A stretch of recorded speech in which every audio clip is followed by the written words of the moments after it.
for one, am grateful, Mrs. Bush, that they are finally bringing civilization to this savage land. I could not agree with you more, my dear. My daddy settled this land, and I know he'll be looking down on us, pleased at how we help the natives. Yes, they've lost their land, but they've gained access to heaven.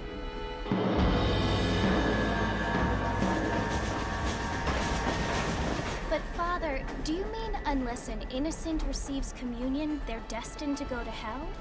It hardly seems fair.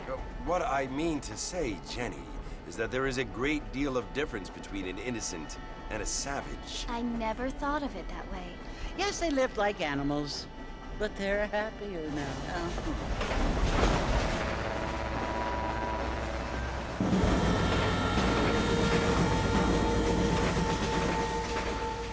Not only do people now have motor cars, Father, but I heard that pretty soon we will be able to fly. No, only angels can fly, Jenny. No, apparently people can fly. Didn't you hear? Out in Kansas, a man even got a car to fly. I hardly think so, Jenny.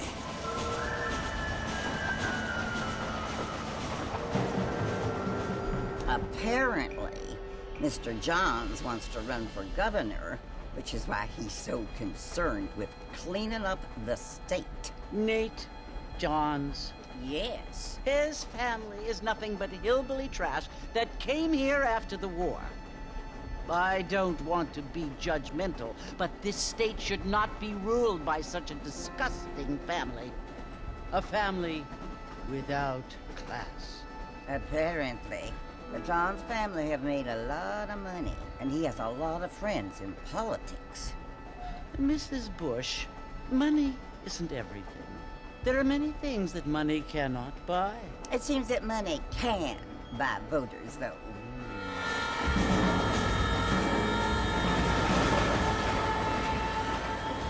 What you must remember, my dear, is that we have been brought here to spread the word. And the word and civilization, they are the same thing. They are the gifts. It is the opportunity we have, the chance to live among people who are decent and who do not kill each other, and who let you worship in peace. It's so confusing, Father. Sometimes I find it impossible to make the distinction between a loving act and a hateful one. I mean, they often seem to be the same thing. Yes, Jenny, it is confusing. But you only have to ask me if you need help. Indeed. Well, here we are, Mrs. Bush. Armadillo.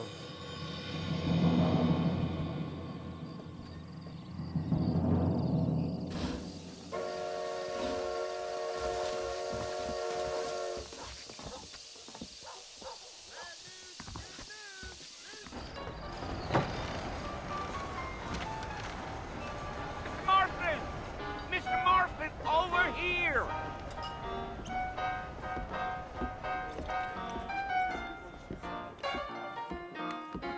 You must be John Marston.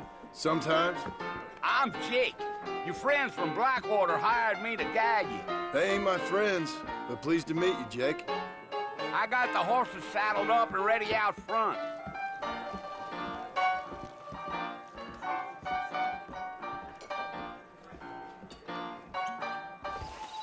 So it's Fort Mercy you want to visit? That's right. Ain't taking nobody up to the fort in a long time. Strange place for a decent fella to want to visit, if you don't mind me saying. Who said I was a decent fella? It's been abandoned for years now. Folks say it was built during the Mexican War. What kinds of soldiers around back then? Why'd they leave? Well, I ain't entirely sure. I heard they had to go up north to fight Indians, or maybe they got tired of being soldiers and went looking for gold. You know how things is.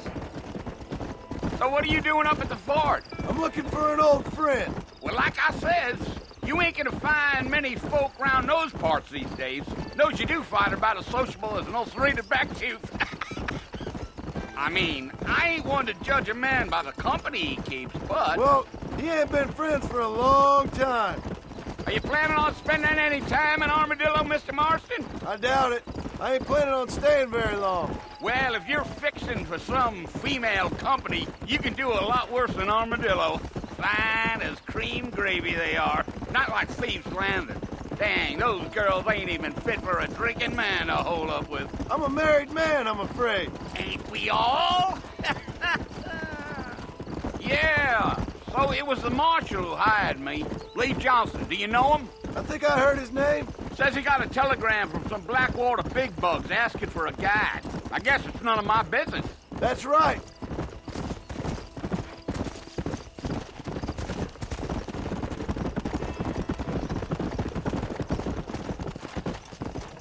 You ain't very talkative, are you?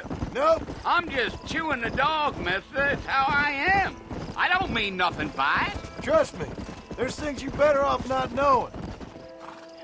Listen, mister. This here is what's left of Fort Mercer. Some gang rode in and took the place over. So I understand. This is where we part ways, friend. You have yourself a good time.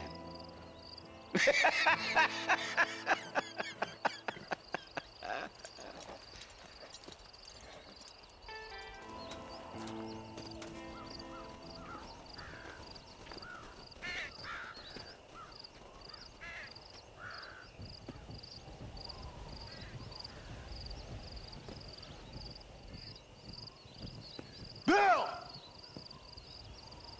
Bill, I've come for you! Bill Williamson! Come out here right now! Go away now, John. Don't make me kill you. Nobody needs to kill anyone, Bill. You must think I was born yesterday. You always did think I was an idiot. That ain't fair, Bill. You were as my brother. I've come to try to save you. Oh. Do I look like I need saving? Bill, please. They want to kill us all. I can help you. Well, you never tried to save me before. You only seemed to save yourself. Bill, I implore you think about this. You implore me? You implore me. You always were one for fancy words. Oh. Well, things are different now, John. Now I'm in charge. No more Dutch. And no more you. Implores. I implores you to go back and tell them to send someone just a little bit more impressive next time. Well? Oh. Poor John.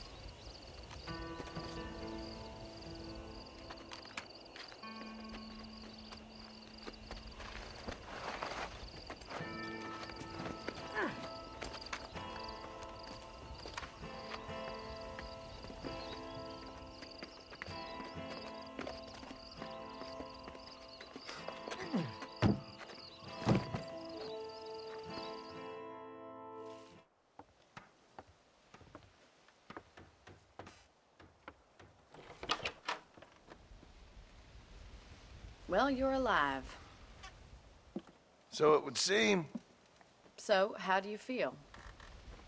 I don't know the polite word for it. I do. Stupid is the word we use around here. What were you doing? I was doing something stupid. Well, you'll be okay. Once you didn't die, the doctor said you'd be fine. He got the bullets out a couple days ago. Good. It cost us $15. I'm sorry, madam. Should have left me there to die. Did you want to die? I mean, was that it? Was that why you went straight out to Fort Mercer and picked a fight with the worst bandit in the county? To die, Mr. Mr. Marston. John Marston. Bonnie McFarland. Miss Bonnie McFarland. Well, you may be right, Miss McFarland. I don't know. So what were you doing? I was trying to give Mr. Williamson a chance. For old time's sake. You know Bill Williamson? Knew him. Long time ago. Well, what was he like? Dumb. Just like you. Thank you, miss. See my hat? I have. And, what will you do now? Now I'm gonna take my time and go after him the less kind way. Well, that sounds very fun, Mr. Marston. Quite heroic, just like in those penny dreadfuls my brother used to read. Meanwhile, if you'll excuse me, I've got a ranch to run. Of course, if you're feeling better, why not take a ride with me later? Help me patrol the perimeter. You can earn back some of that money we wasted on doctor's bills. Of course. And thank you. For saving my life, I mean. Next time, Mr. Marston, I strongly recommend you don't try to lose it quite so earnestly. I'll bear that in mind. Howdy.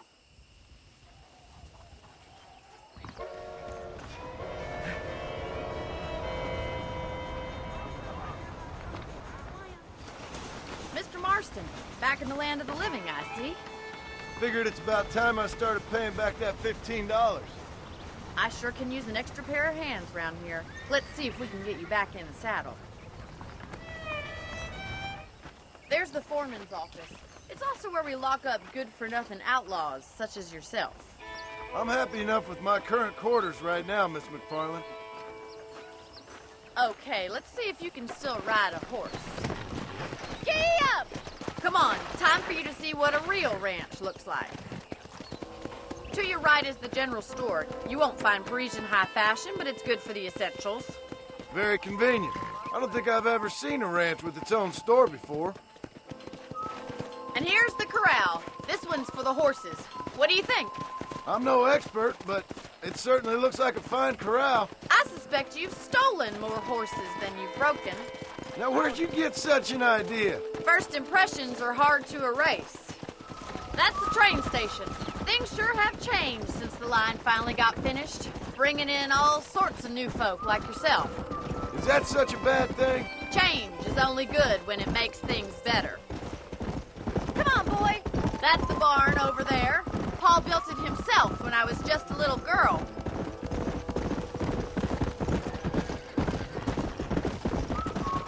And here we are, back at the house. Let's stop for a while before we head out on patrol. You'll get no complaints from me, Miss McFarland. How about a cold drink, Mr. Marston? Thank you, ma'am. Getting shot, then riding a horse seems to take it out of you. I could use a rest. Sure. Come on in. I'll show you the house, and then you can sit for a while. Thank you.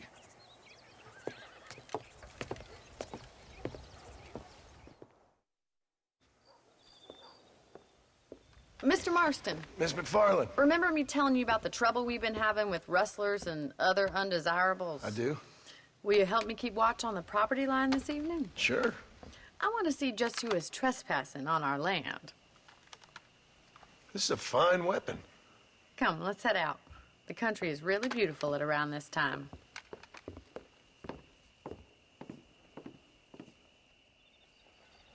Come on, then. Let's mount up and take a look around.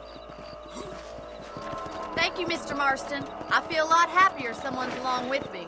I feel a lot happier now I got a rifle. Well, with your trigger itch and my feminine intuition, we should make quite a team.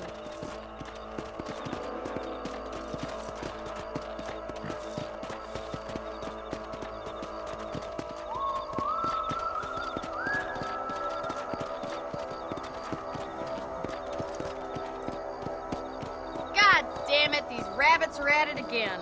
Come on, let's get rid of them once and for all.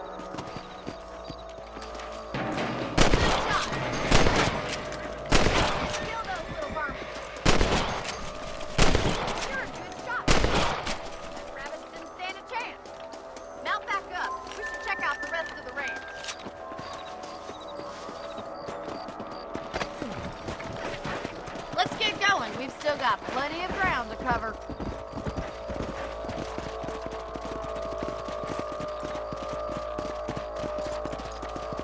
If it's not the rustlers stealing our cattle, it's the rabbits stealing our crops. It ain't never easy living off the land like this. Maybe you should move to a big city. Become a lady of leisure. Look out! Coyote! Shoot them before they get to the animals. That coyote won't be back. I bet they're going straight for the Yeah. Well, we got rid of the coyote. I just wish we'd saved all the chickens. Let's go. I'll take you back to your room.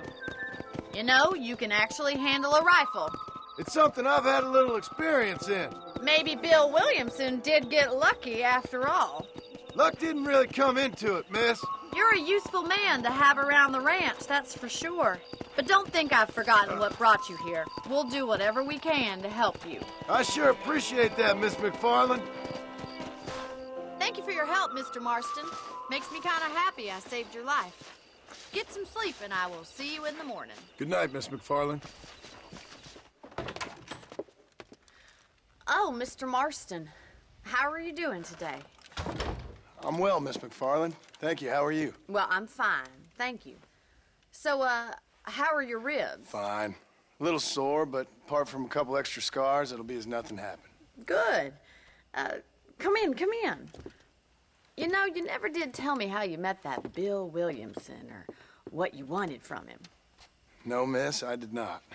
Well, why not, if you don't mind me asking? I certainly don't mind you asking if you don't mind me not telling. See, it's a complicated and somewhat pathetic tale, and by telling you, not only will I be putting your life in danger, but also threatening the lives of some people that I hold very dear. Well, I apologize if I seem to be prying. And I apologize for my reticence. Hope you believe me when I say that it's simply out of respect for you. Of course, Mr. Marston. I understand that a city dweller such as yourself likes to have some exotic secrets, so us country folk are impressed. I'm no city man, miss. Yeah, but I saw you get on the train at Blackwater. You with those gentlemen in bowler hats? I'm still no city man. But I'll bet you can't ride, Mr. Marston. I hate to take money from a lady, miss. Oh, you won't be. I'll race you right now. If it makes you happy. We'll see. On the count of 3. 3, 2, 1, go! I trust you're not gonna be a gentleman about this! You don't know me at all, Miss McFarland. Come on. Let's go.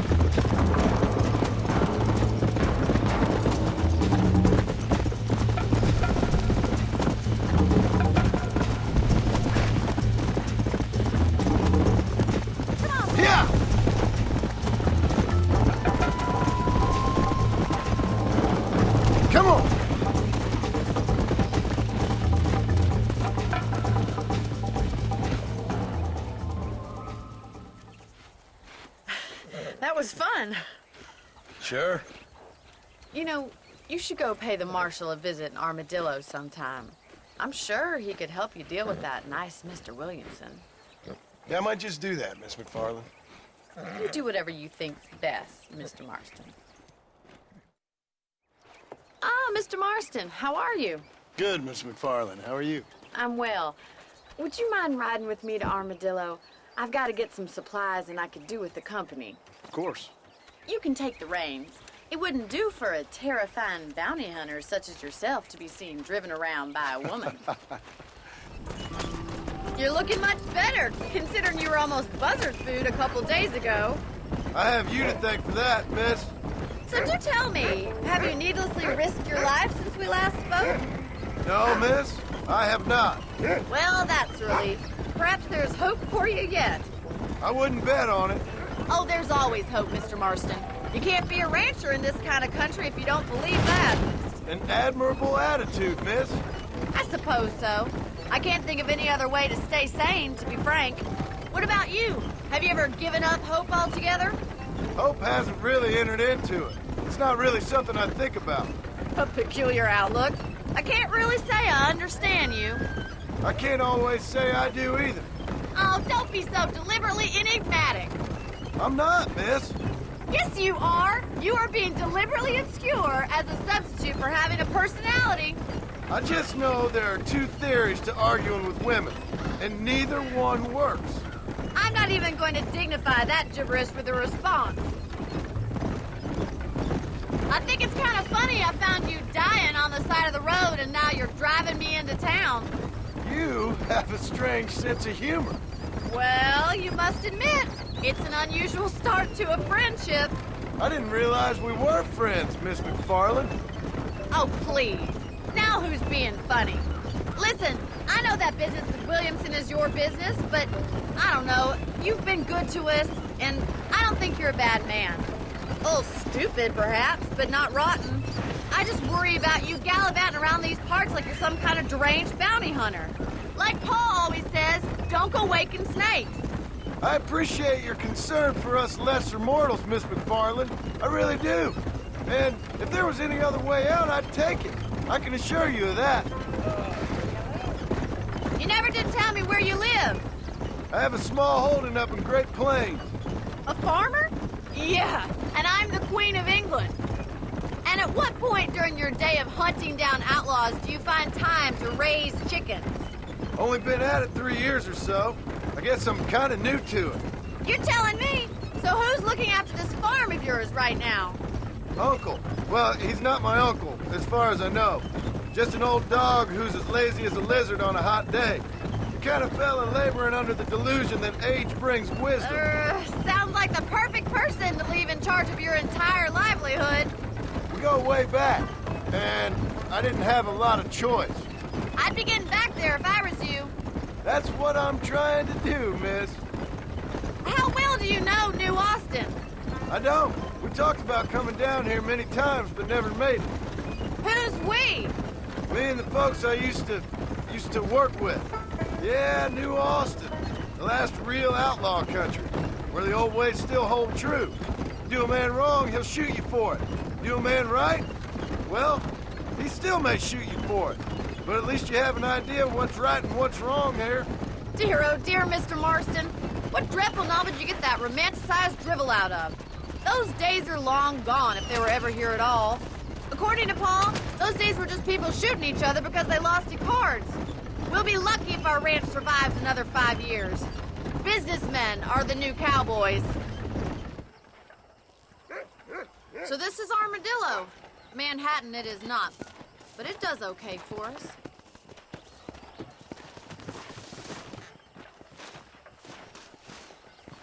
Most important thing for you right now is getting yourself into Dr. Johnson's office to purchase some medicine. The first one's on me. Thank you, miss. I'll pay you back. I'm sure you shall. The doc's a good fellow. He saved your life, so be polite to him.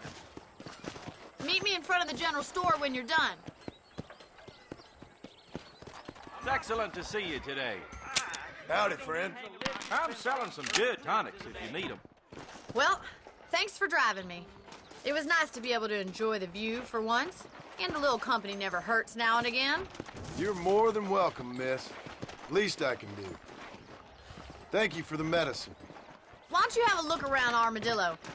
You can always take a stagecoach back to the ranch later. I might just do that.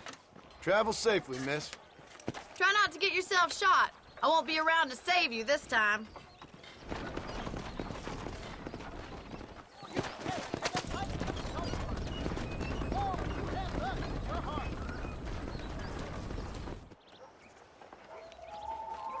Mr. Marston, I've been hearing about your plans.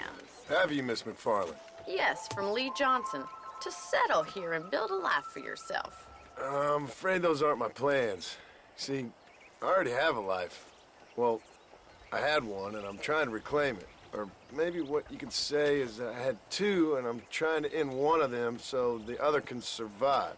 You do so love to talk in riddles, Mr. Marston. Do you do that? I wonder, as a substitute for having anything interesting to say? Probably, Miss McFarland. Oh, call me Bonnie, you fool. Call me Bonnie. Miss McFarland, I'm married. I have a son. I had a daughter, but she died. Years before that, I rode in a gang. We robbed banks, trains, held people ransom. We killed people we didn't like. Bill Williamson was in that gang. Now, if I don't capture my former brother in arms, great harm will befall my family. Now, I don't suppose any of this is very interesting to you, but I hope it explains why I wasn't so eager to talk about it. No, I do understand. I had no idea. You poor man. Even in this new country, memories don't really fade. My father was an illiterate Scot born on the boat into New York. He never saw his homeland, but to hear him talk about it, you'd imagine he only ever ate haggis and wore a kilt. And he hated the English for what they had done to his great-grandparents that he'd never met. People don't forget. Nothing gets forgiven. That's true. Especially when it comes to money.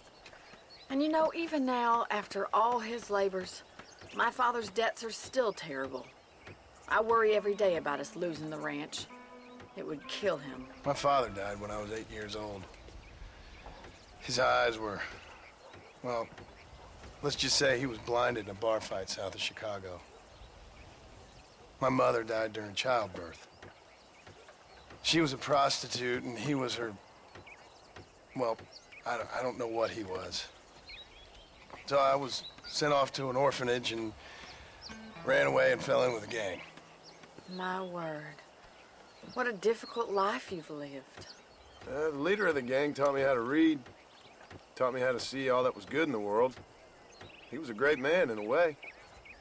But you killed people. Sure. And I've suffered for it. And that's the life I left, or tried to leave. Said too much, Bonnie. I'm an uneducated killer, sent here to do all I can do well. Kill a man in cold blood so that another man may do his part to cut crime in an area, and a rich man can be elected governor on the back of these promises.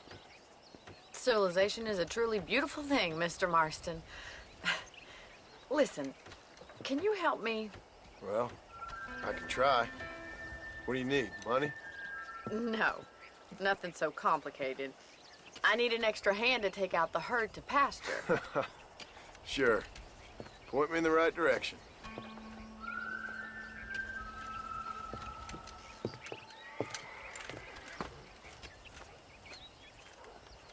Thank you for telling me all that back there.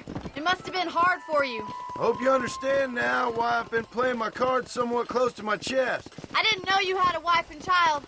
Then again, I don't think I ever asked. They're lucky to have a man like you. I ain't so sure about that, but thank you. Get behind the herd. That should start them moving in the right direction. Assuming they aren't put off by your smell. Going crazy, Mr. Mark. Stay with him. Nail it down. Herd together now. Watch for the runner. Keep it moving.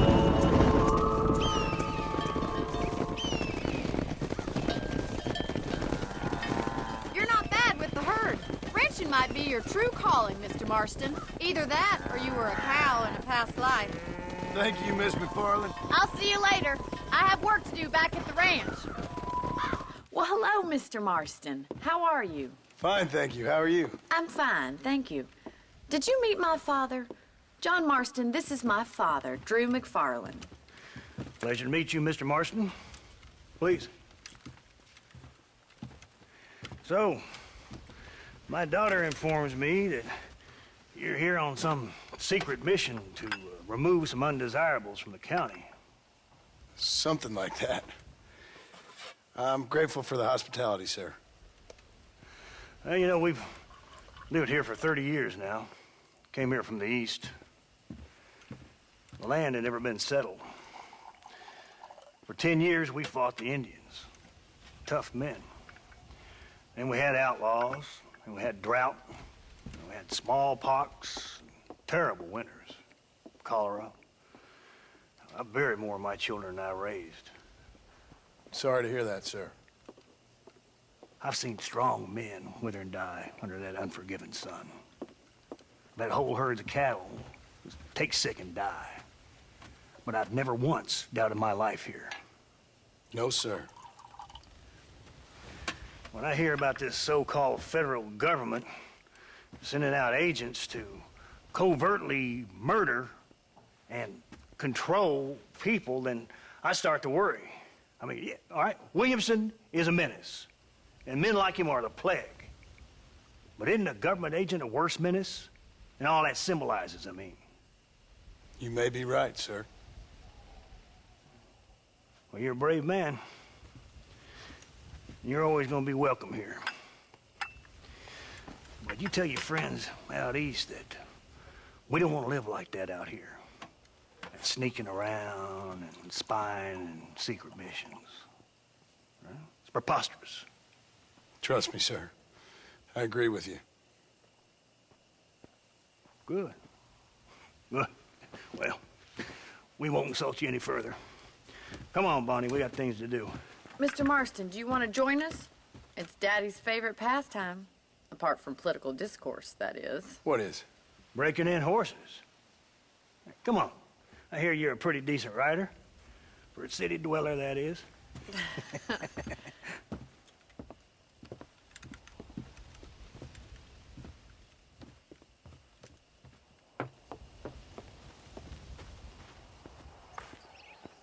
You're gonna need this, Mr. Marston.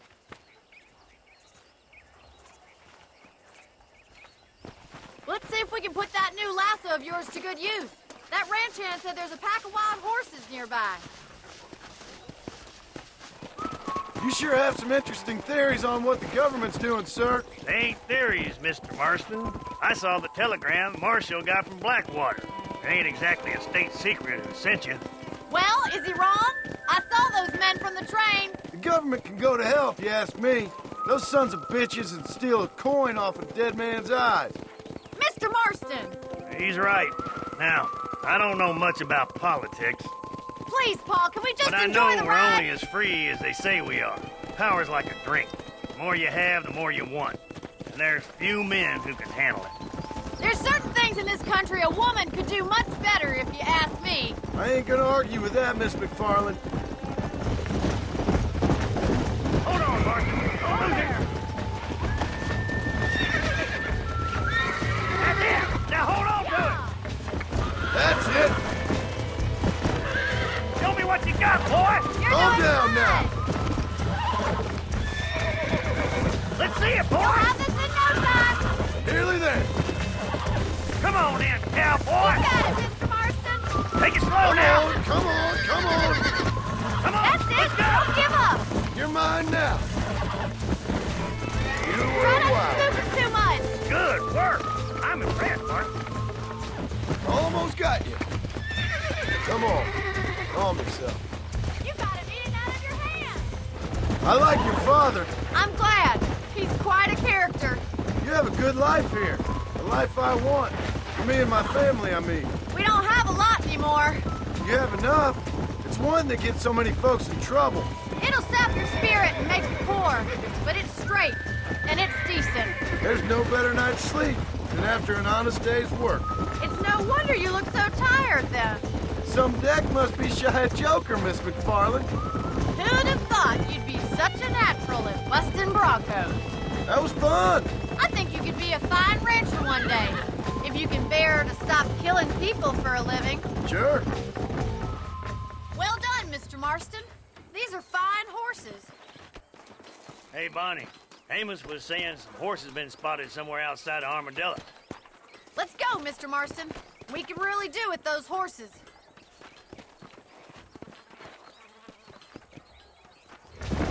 You never did tell me why you were never married. Aside from the snobbery, that is. You sure ask a lot. I'm just surprised, that's all. You must have been quite a catch. The fact that you're talking in the past says it all. No, that's not what I mean. You must have had some suitors, that's all I'm saying. Some, I suppose. Here and there. A ranch in the middle of Hennigan's Stead ain't really the place to find a husband. Amos, he's a little, well, you know, countrified. Where'd you get your airs and graces, Miss McFarland? From a couple of cheap governesses Paul hired to save us from being savages. I'd like to talk about more than just cattle and chickens sometimes, that's all. And after my brother left, it was up to me to become the man of the ranch. He'd never admit it, but my paw's a lot frailer than he looks. You're worth two of any man I know, miss. I'll try to take that as a compliment. In many ways, my wife is kind of like you, Miss McFarland. Is that so? She's always been a woman in a man's world. You don't talk about her very much. It's kind of painful, but she's never far from my thoughts. Looks like the ranch hand's up ahead.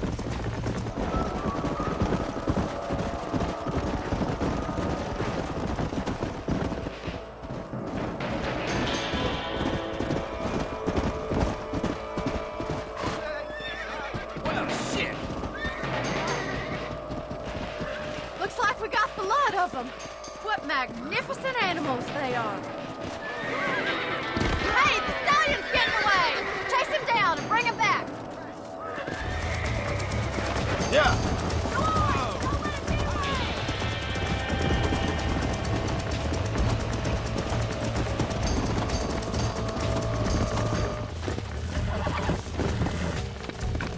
Easy there. I got you now.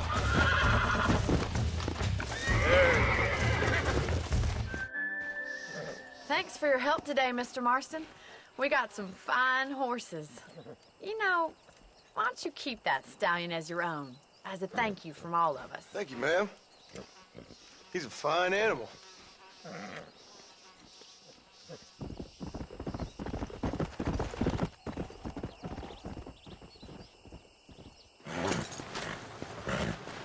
Come on, let's go! Get him in there! Come on! Amos! Hey, miss, I got most of the horses secure and the chicken. Well, thank you, Amos, but it's the herd I'm worried about. I know, they're scattered all over the valley and beyond. The weather is coming in real fast. So what do you suggest, Amos? We leave the herd out there to be scattered by the storm and ourselves left here to die without a livelihood? Can I help? No, miss. If the men get caught out in that storm, they're gonna die. And if we lose our herd, we'll all die, you stupid man. Doesn't sound like we're left with much of a choice then. Come on, Amos. Round up your men. Let's get the herd. Dang.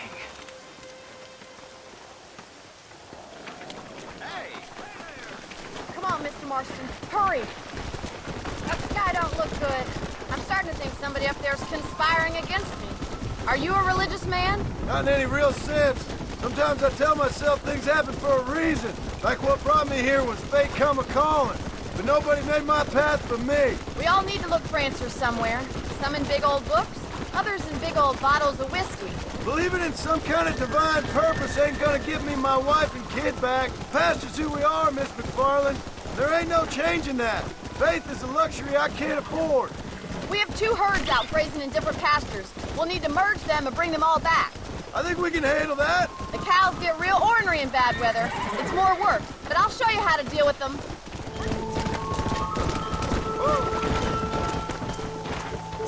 Let's go.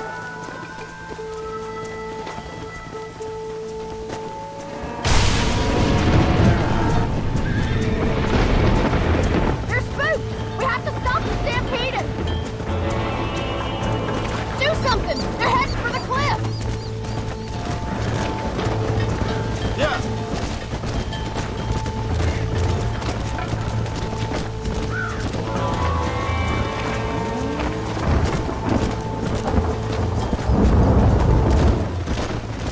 Come on. Do this all by myself in this weather?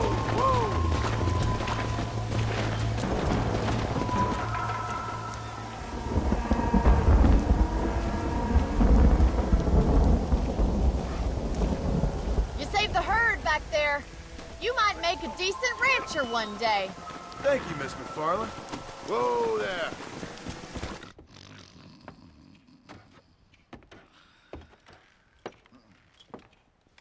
Excuse me. Hey, you got a visitor.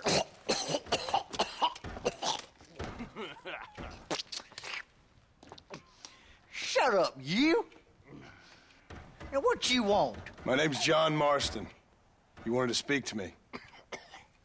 I did? Apparently so.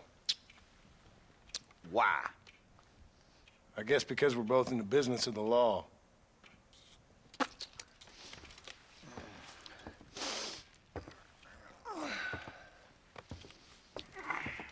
You that fella from the train company? No, I'm from Fort Mercer. Fort Mercer? You them, one of them Williamson boys. Calm down. Go on, shoot him, mister. Shoot him. Come on, what, you getting cute with me, boy? What's going on here? I got me one of them Williamson boys.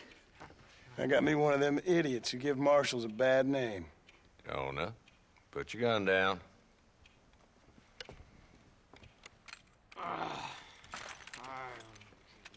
You must be the man from Blackwater. Yes, sir. Listen, that dog ain't too bright, but he seems loyal. Jonah, get out of here for a minute. Yes, sir, Mr. Johnson, sir. And you. Oh, I done seen enough of your hide around here, friend. I think there's some school children down the way you can go and frighten. Oh, hardy fucking har. Dickhead. What are you doing here, Mr. Marston? Apart from frightening my deputies. I'm here to capture or kill Bill Williamson. Okay. Can you help me? He's outside my jurisdiction. He's in the next county.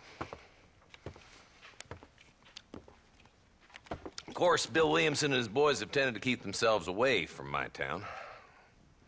So you're happy to have him out there? Well, I ain't happy, but I also ain't suicidal. My job is to keep this town safe, not clean up all of these 3 counties. It's hard enough around here. You know, I hear you speak, and suddenly I'm reminded of how some of the people I respected most in my life had a problem with authority. What's wrong with you? Well, I'm sure you and your fine friends have enjoyed spending your time running around pursuing noble causes. My cause is to keep this town from turning into a living hell for the folks who live here. Whole world has problems, mister, and I'm here doing what I can. Why? What's happening?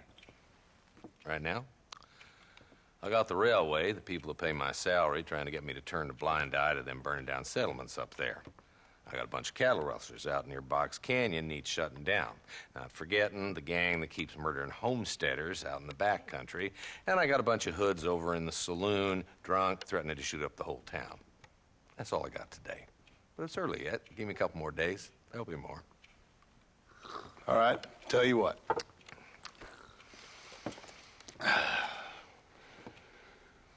Let's go deal with them hoods in the saloon. Then we'll discuss Williamson. Okay, boy. You're a persistent little cuss, ain't you? Only when things matter.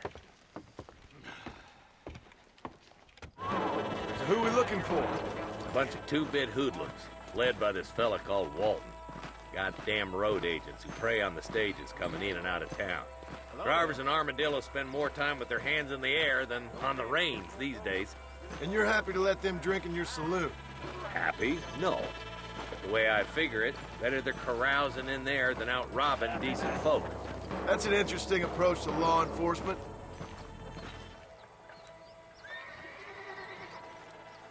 There's the dumb rat bastard now. Let's follow him. See what kind of hole he crawls into.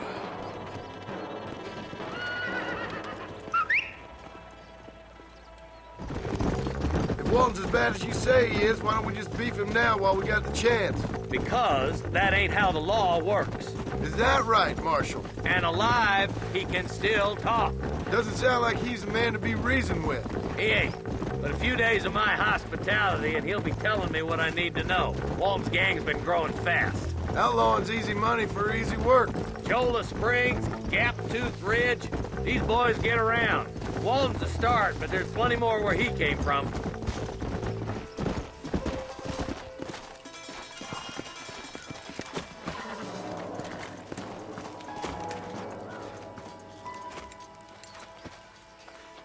Looks like we got company, boys. Damn. Take cover. We'll work our way up this hill. Over here, pussyfoot! Move up to that wagon on your right. I'll cover you. Behind the crate, Marston. Smoke him up. Get to that crate, man. I got you covered. Take that feller behind the rock, boy. I got you, man. Yeehaw!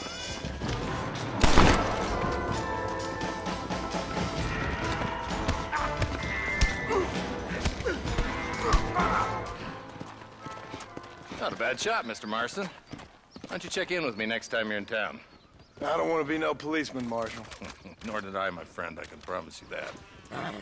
I'll see you soon, Mr. Marston. Yeah.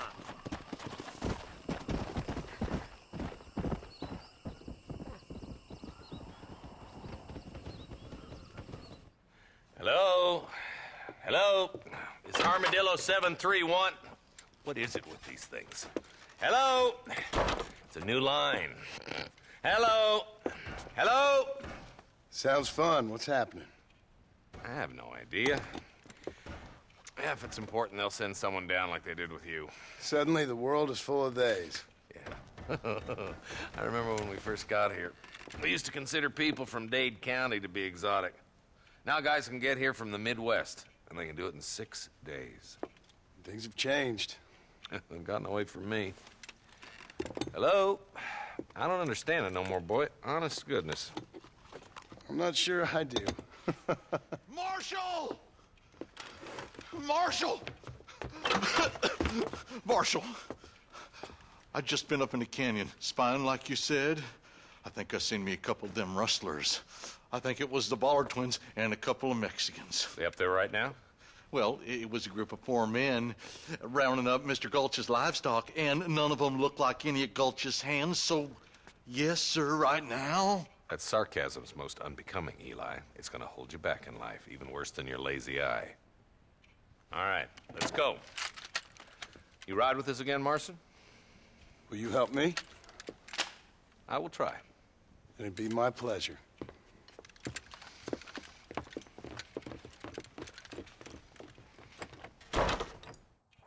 How long you been working for the government, Marston?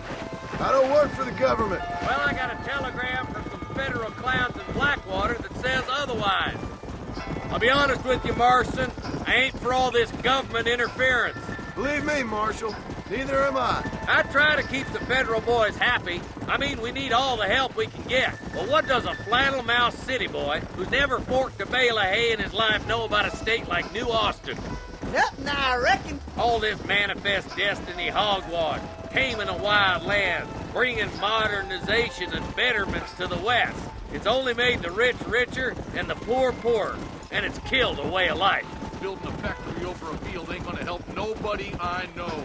Look at what they've done to the natives for God knows how many years now. It's hardly like they're gonna suddenly start respecting a man's right to work his land. That's different. They're savages. It ain't that different, Jonah. Be ready, boys. We're probably going to be outnumbered. And those bastards ain't short on firepower, neither. Let's see how many there are. If we can take them alive, good. If not, smoke the sons of bitches. Music to my ears, Marshal. Damn! Those bastards were waiting for us.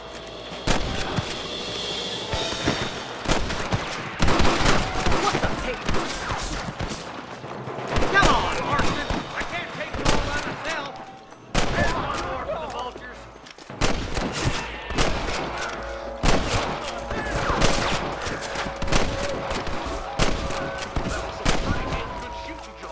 Yup. Maybe you ain't the tenderfoot I thought you was. Coming from you, friend, that's a real compliment. Damn, those Ballard twins got themselves an army. Yeah, rustling's a profitable business, and they ain't short on willing recruits these days. Why'd a man break his back working 12 hours a day for a rancher who can't afford to pay him? But the rancher can't pay him because those sons of bitches are robbing his cattle. Yep. It's one of them vicious circle things the Martians been jawing about.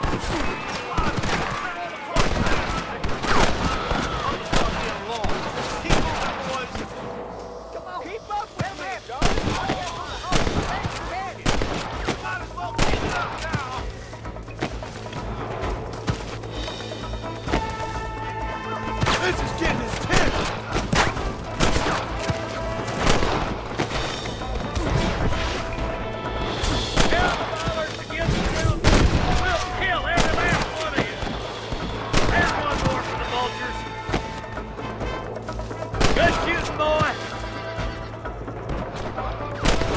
You think I'm joking? Thanks, Marshal. We're indebted to you with our lives. Just get them cattle back safe. All right. Oh, thank you. Oh, thank you so much. Thank you. Well done, Mr. Marston. Yes, well done. Now, about Williamson. I'll do what I can. You know, as you can see, this country is infested with all manner of scum. Say that again. Well, one other thing, Marston. Mr. Johnson, sir. It's Mr. West Dickens. He's missing. Who? Mr. West Dickens, the tonics merchant. He was due in town last week. Oh, the narcotic and bat piss salesman who cons housewives out of their money with promises of eternal youth. Yes, him, but I think you're being a little unfair. He's helped a great many of the county, and many of the townsfolk are really missing him. You hear that, Marston? We just butchered a gang of thieves, and the town is up in arms about a missing snake oil merchant. I am so glad to be serving such a wise and respectable people. Come on, Eli.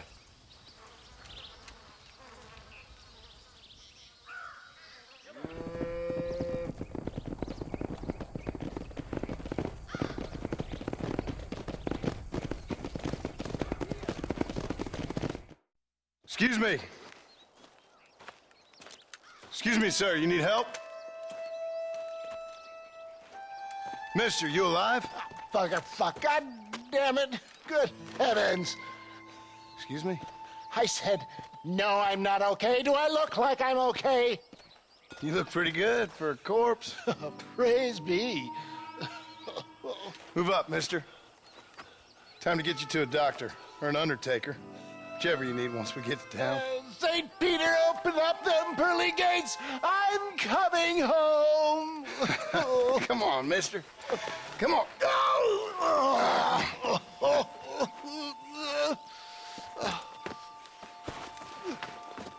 Hurry, sir. I'm bleeding like a badly butchered hog. You'll be fine.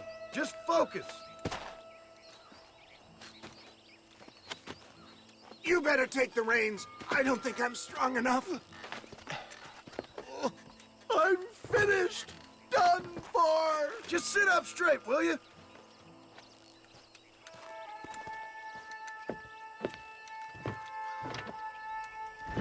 What is your name, friend? John Marston. Oh, good God! Out of the frying pan into the fire. Excuse me? How many outlaws can a man encounter in one day? You must have me mistaken with somebody else, friend. The Ballard twins, Walton's gang. I know who you are. Word sure travels fast around here. I'm a man with many connections. Spare my life, I beg of you. Come back! I'm done for! So weak. What the hell happened to you? Bandits, hoodlums, the scoundrels robbed me blind and left me to die. I can see that. Once again, a victim of my own success. They see a man in a well-cut suit and this happens. Do you know who they were? No idea. I'm not the kind of man who has enemies. You do now. I give so much and still they take. We live in an uncivilized and graceless world, friend. Our maker has a funny sense of humor sometimes. Still, at least I met you.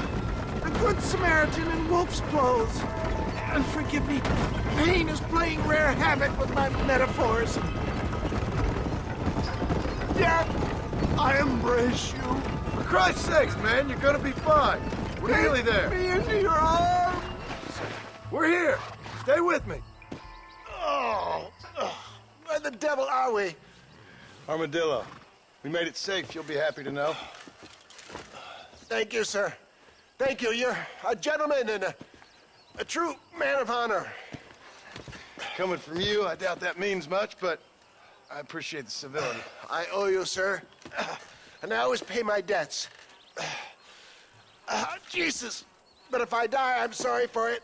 If not, I'll be your man for... Let's get you fixed up first. Then we'll decide what you're my man for.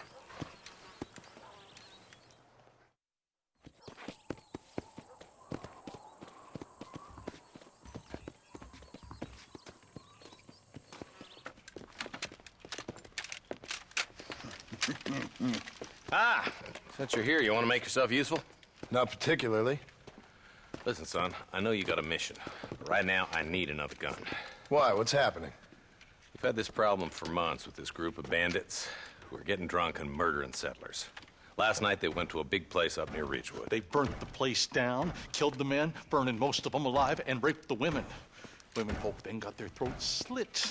One of them survived and walked in here this morning. Anyway, we got a posse gathering up near Ridgewood. Will you ride with us? All right. Thank you, John Marston. It's gonna be a bloody job. Huh. I don't think I know any other kind, sir.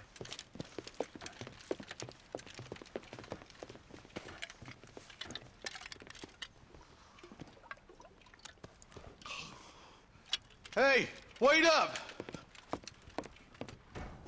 Marston, I hear you caught up with Mr. West Dickens. I did. For a man who claims to have found a remedy to all ailments, he was in pretty bad shape. His tonic has helped a great many people. It's a medical breakthrough from the East, the result of years of research. If only it could cure him of his diarrhea of the mouth.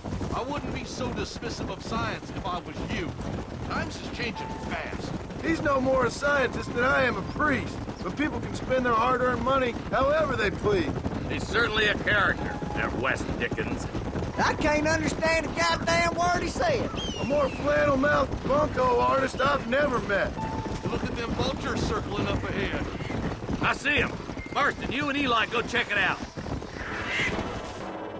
Ain't no survivors here, Marshal.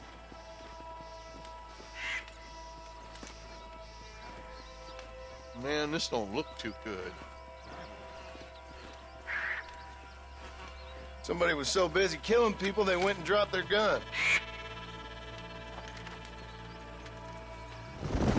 What kind of man does that? A bunch of weak men. A pack of cowards is the most dangerous kind. Some men are just born plain evil. I think it's this land that makes them men, as much as the other way around. Men are born, and then they're formed. At least that's how I see it. Who could have done such a thing? Any number of people, especially now the word's out we're cleaning up the county. Between Walton's boys and the rustlers, we've been spilling a lot of blood. Man gets more evil when he's running scared.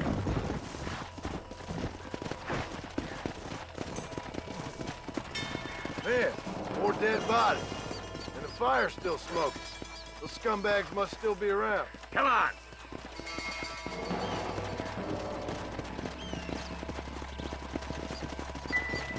Let's pound leather, boys. Looks like they're headed for Ridgewood Farm.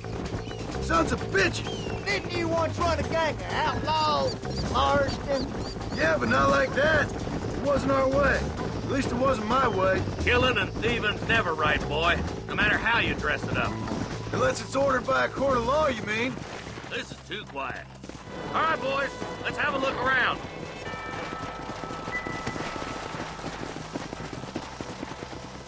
Shed's clear, Marshal. No one here.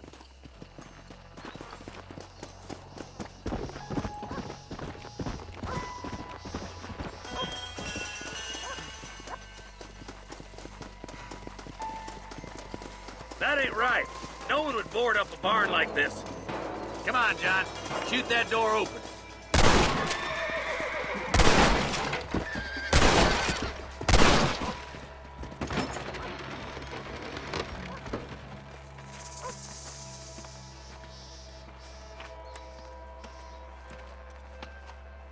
Holy sweet mother of mercy.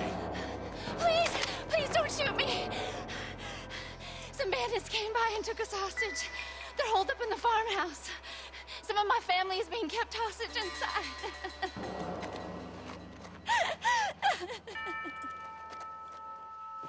This has gone far enough. Get into that house and smoke those sons of bitches. You clearly don't like me much.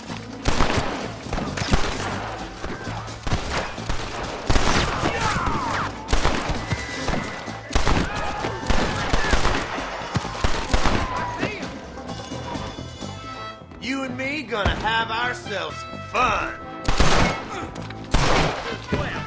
There's a deputy waiting for you in the shed out back. Make a run for it when it's clear. Right there, partner. Some folk tried to escape him to the south, but then some robbers started chasing him down like wild dogs. I thought you were supposed to protect us, Marshal. You folk ain't men. You ain't nothing. You're just some man on a government payroll taking money that the rest of us have to pay for with our lives. Yeah. What is wrong with this country?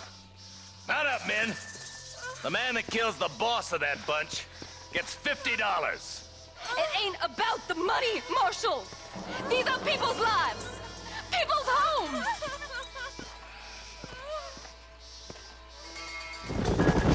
Do you think they might be headed for Fort Mercer, Marshal? What? Williamson's men? Maybe. All this sure looks like their handiwork. Makes sense if they took this road. Come on, Marshal. This might be our chance. What's your beef with Williamson anyway, Marston? Let's just say he's the currency in a complicated transaction. What the hell you talking about? Some people I have the displeasure of knowing want him dead. Why does that involve you? We used to run in a gang together. It was once like family. If this is how you treat your family, I'd hate to see what you do to your enemies. That was a lifetime ago. And bear it in mind, he's left me for... Eyes up! You see that? You just walk away now, John. I didn't kill you before, but I sure as shit will now. Get yourself down here, Bill. You know you ain't man enough to stop me. You know I don't want to kill you, but I will. You always did have a high opinion of yourself, John. Dutch always said you were an arrogant son of a bitch. I guess he was about right. Get him, boys! Everybody, take cover! In that shed!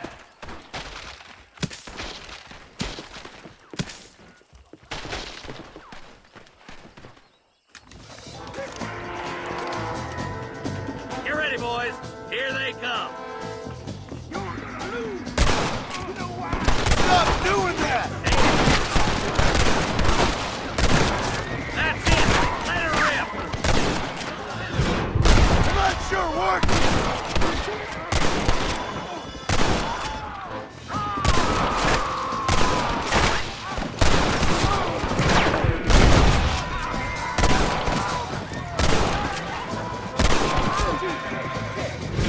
You'll pay for what you did, Rich. Next time, you fools should run away. Hey, look what I got here. There's something that you're still breathing. Come here, boy. Come on, Bessie. Give. Oh. Norman Deek. Fuck! Nice to see you again, buddy. Thanks for your help, John. Norman here is going to help us get to Bill. Ain't you, Norman? Thank you, Mr. Dick. Mighty kind. Fuck you! Hog time. Let's get him to jail. Excuse me, Mr. Marston. Have you seen my father anywhere? No. He went out this morning to ride the land and was supposed to be back hours ago. I don't know. The ranch hands have been out looking, but so far they found nothing. Well, come on, let's go look for him. I've got a bad feeling about this. It's not like him to be away for so long. Don't worry, we'll find him. He's not as young as he used to be. What if he's hurt himself? Your father can still handle himself just fine, Miss McFarland. He's built like an oak. You're probably right, but I can't help worrying. He's all I've got. Don't you have any brothers or sisters, Miss McFarland? I had 6 brothers, but 5 of them died, either from sickness or foolish choices. And the other one? He left for the East and never came back. Must be getting on for 10 years ago now. He's a high and mighty banker in New York, according to his last letter. He should be here, helping you and your pa. I don't want his help. He can live his life any way he wants. But when I see those city fellers coming in on the railway, all dressed up like a sore toe, I fear a little for his soul. He switched his saddle for a tie, and that's fine. I just never met a man in a tie I could trust. Who's that over there? Daddy! What happened? Nothing nice. Rustlers, I guess. Maybe the Ballard twins, that bunch. Now you head back to the ranch right now. Fetch the wagon. Yes, sir. Marston, you watch after her. I'll do that, sir. Yeah! Yeah. Careful! What could have happened to those poor men? And their horses were dead, too. I think we should get back there as soon as we can. Who could have done something like that? Your boss seemed to have an idea who it was. Let's just do what he says and get the wagon. Those damn rustlers! I've got a good mind to head over to Pike's Basin myself. I don't think that's a good idea. And you're no better. How many men have you killed? Do you really want to know? It's disgusting. You never met the men I killed. I heard the way you talk about that gang you were in. Like there was some twisted morality to what you did. We all have a code. Only some of us don't realize. The outlaw with the code? How wonderfully romantic. The reluctant murderer, the noble criminal. There's nothing more depressing than a man who's found a way to think the bad into good. You're upset. Look, Mr. Marston, the barn is on fire. Whoa! There ain't enough of us! Somebody get them horses! It's getting worse! The doors are blocked! We need to find another way in! This ain't working! We have to find another way to get in there! They're trapped in there. We gotta get to the horses. Put it on!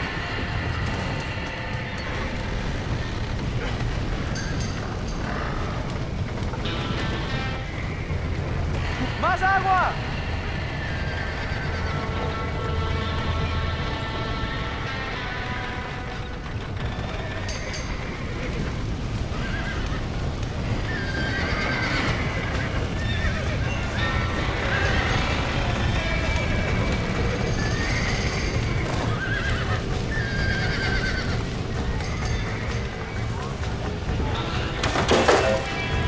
He got the door open!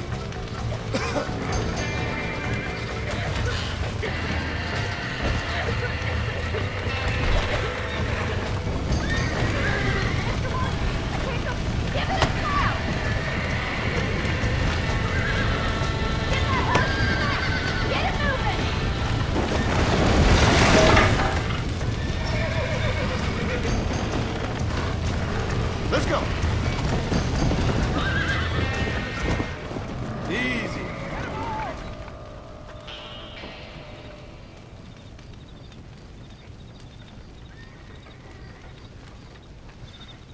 You sure know how to handle yourself. Thanks, Marston. Yes, John, thanks. You saved the ranch. If you'll excuse me, I've got chores to attend to. Hey, hold on a second over there. Sincerely, John. Thank you. Well, did all I could, Miss McFarland. Sorry about all the damage. That gang seems to really want you out of here. Yeah, well, my father fought Indians. I scarcely think we're gonna be frightened by some white trash. White trash can be pretty frightening. Well, they don't frighten me. Good. John, my family owes you a great debt. I think you got enough debt. You saved my life. All I ask of you is this.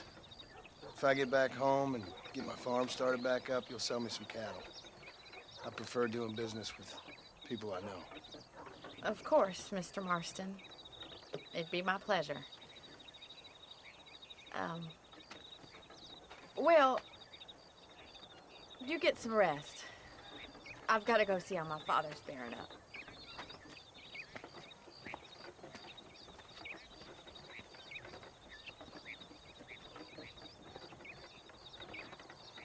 And I can tell you with no uncertainty that miracle cures are no laughing matter. I bid you good day, sir.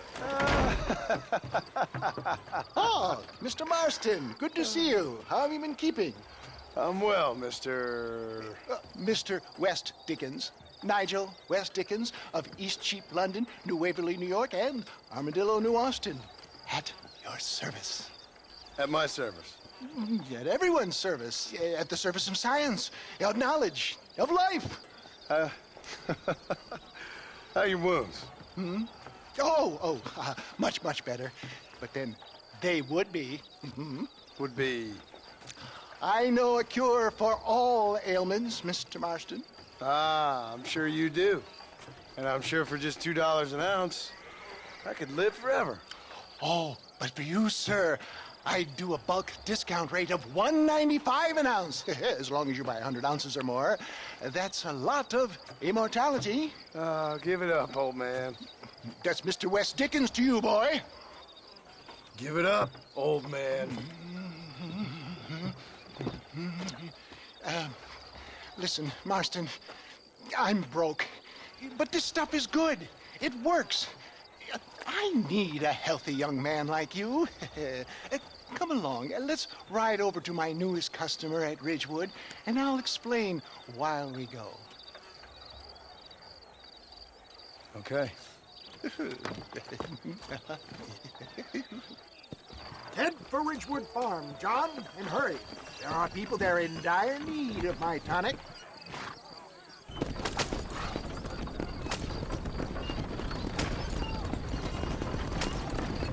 I heard about you, Mr. West Dickens. And I about you, John Marston. Hoodwinking the weak, gullible out of their hard-earned money. My dear boy, it is you who is gullible, if I may be so bold, for heeding such ill-informed scuttlebutt. You're as full of wind as a horse with the colic. I have been blessed with the gift of language, and for that I will not apologize. But the West Dickens elixirs speak for themselves. My thousands of happy customers attest to that. Those men trying to kill you didn't look so happy. Skepticism is the bastard child of progress, John. Knowledge makes a fool into a doubting Thomas. It's the cross I bear as a pioneer in the fields of commerce and medical research. You seem to be mistaking me for an idiot. My tonic cures all known ailments, that I can guarantee you. If my tonic is such a sham, how do you explain the fine battle in which you find me? Last time you saw me, I was knocking at death's door. You should thank the doctor for that. I reckon you were acting it up worse than it was. Act I can, John. A more convincing Othello there has never been. And so shall you, a fair Iago or Cassio make. I don't like the sound of this. Showmanship, John.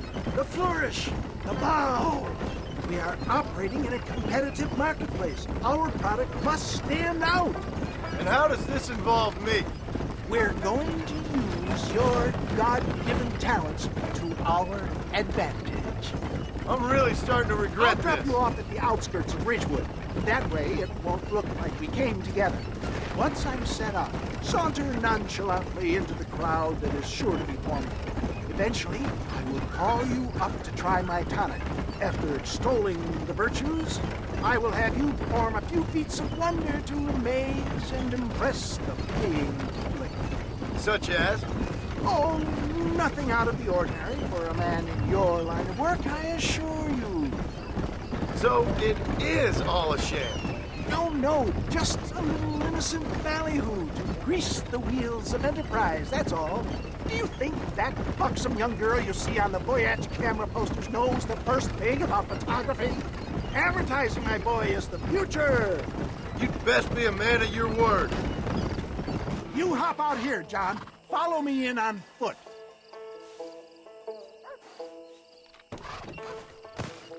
See you shortly, and remember, showmanship.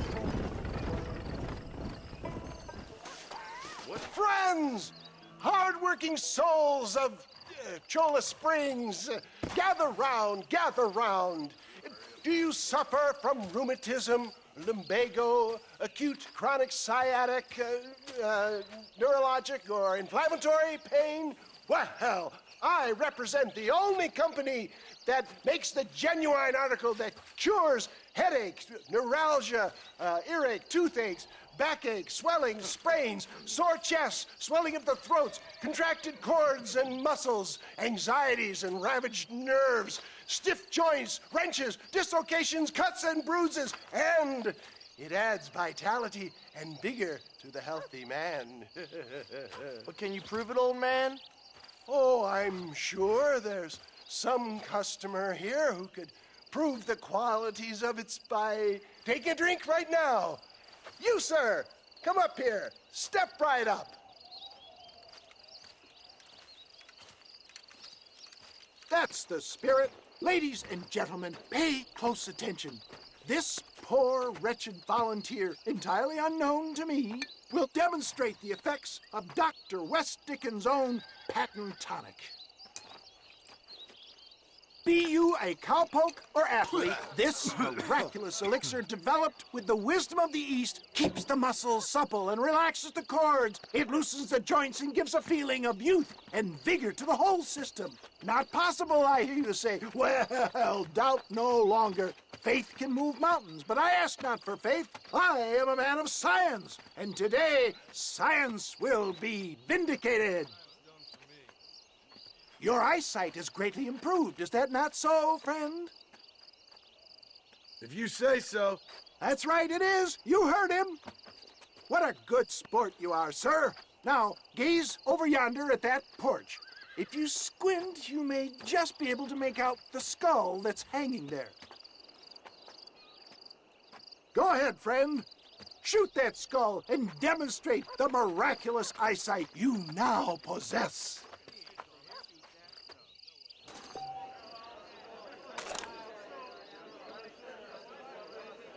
Remarkable! The eyesight of an eagle, granted by imbibing Dr. West Dickens' own patent tonic. Anybody can make that shot. This man is a fraud. If your eye's so damn sharp, why don't you try shooting my hat out of the air? My friends, our test case has been challenged to shoot a gentleman's hat out of the sky above our heads. You can fool these people, but you ain't fooling me. Right. Let's just see how sharp you is with a moving target. Get ready to shoot that hat.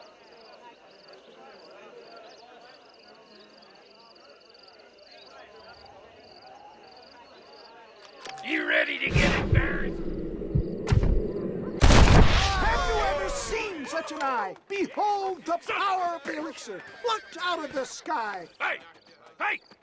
What? You think you can put a hole in a man's hat and just walk away, do you? Hey, it don't work like that around here, mister. Come on! Are you a man or not? A challenge of battle has been offered to our volunteer. Let the battle commence! The power of an axe! There it is, skeptics and dissenters, irrefutable proof. Do not let this opportunity pass you by. Look, he's over there. Go get him. This ends now. Watch out! He's got a gun! Who the hell do you think you are? You ain't leaving here alive.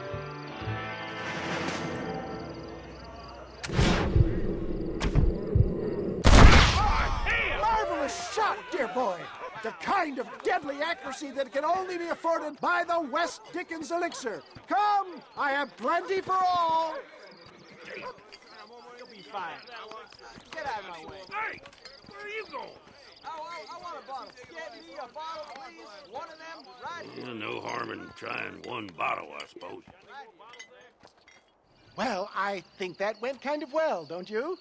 I'm just glad that my normal job involves either chasing after cattle or murderers. Not the likes of you, mister. Don't be like that. Now, if you'll excuse me, I'd like to say my goodbyes, head on back to the real world. Wait, sir. I've been thinking about your predicament, and I think I may have an idea. I've been thinking I could be your cunning Odysseus. Beware of the Greeks bearing gifts, sir. Williamson had better beware. We will make them into Trojans. I don't rightly get you. I want you to go and see my old friend Seth. He can come across as a little curious, but I'm sure you two will get on. He's most often found at Coots Chapel. He's very devout. Why see him? Because between him and me, we can get those gates to open for you, and you can walk right in, just like in Homer's great Trojan yarn! I don't have a clue. All right, but it's got to be something to do with that government boy. We'll talk to him, find out what he knows. Fucking is. Where is she, Marston? Who? Who? My daughter, you fucking scum. Where's Bonnie? I don't know. I haven't seen her since after the fire. Why? Why? Because she hadn't been seen since yesterday afternoon. You know, I don't think I can cope. If I lose another child... Now, Drew, nobody's lost anything yet. I'm sure she's fine. Oh, Mr. Marshall! Mr. Marshall! Come out, wherever you are! Who the hell's that? Hey, buddy! That'd be your next fucking mayor.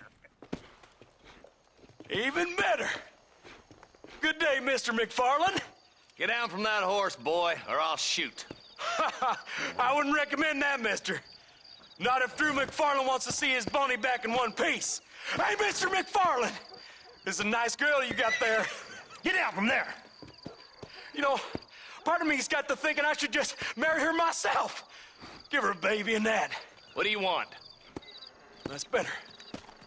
I want Norman Deek. I want him set free. Then you'll get your daughter back, mister. We don't do deals with outlaws, boy. Yeah, you do. Let's not waste each other's time pretending otherwise. Oh, government themselves ain't much more than a bunch of crooks. This is the land of opportunity, mister.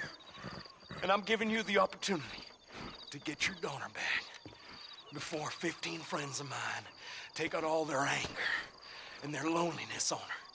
Where the hell is she? Where is she, boy? Bring Deke up to Tumbleweed in a couple hours. And don't get no funny ideas, or I will slit that horse throat myself. You boys have a pleasant afternoon. Yeah! What do we do? We do as he says. You and me, Marshal. Mr. McFarland, I'll get you your daughter back.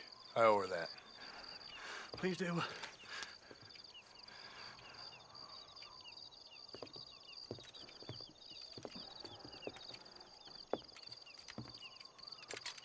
I'll teach you some respect for the law.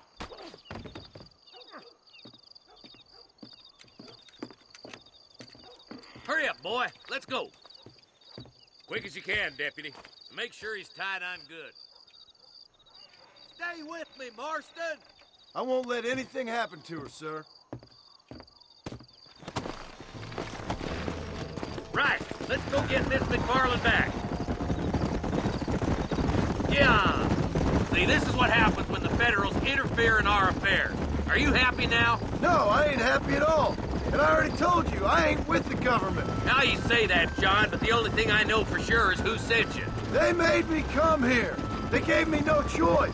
That's your federal government, Mr. Johnson. They come down here dressed as cocky as the King of Diamonds, talking a lot of flannel about helping us, about spreading peace and civilization to the West, but they brought nothing but trouble and taxes.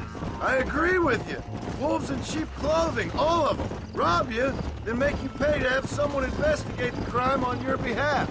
People around here have been fooled into feeling protected, when they're worse off than they were before. Fellas I know don't care about people. All they care about is lining their pockets. Why is this sorry son of a bitch so important to them? Norman Deeks Williamson's right-hand man. In other words, a glorified errand boy. Wait, Marshal. I'll be back for you. Bill's standards have slipped. We already filled you with lead once, you ugly Deeks bastard. the kind of man who's mean enough to be second in command, but too cowardly and stupid to ever be a leader. Don't ever use that line near your deputies. You know, for his sake, they'd best not have laid a finger on Miss McFarland. What is this place we're headed? Tumbleweed, a lonely, god-forsaken place. Some people say it's haunted. It was quite a town back in its day. Then they built the railroad to Armadillo and went clean past Tumbleweed.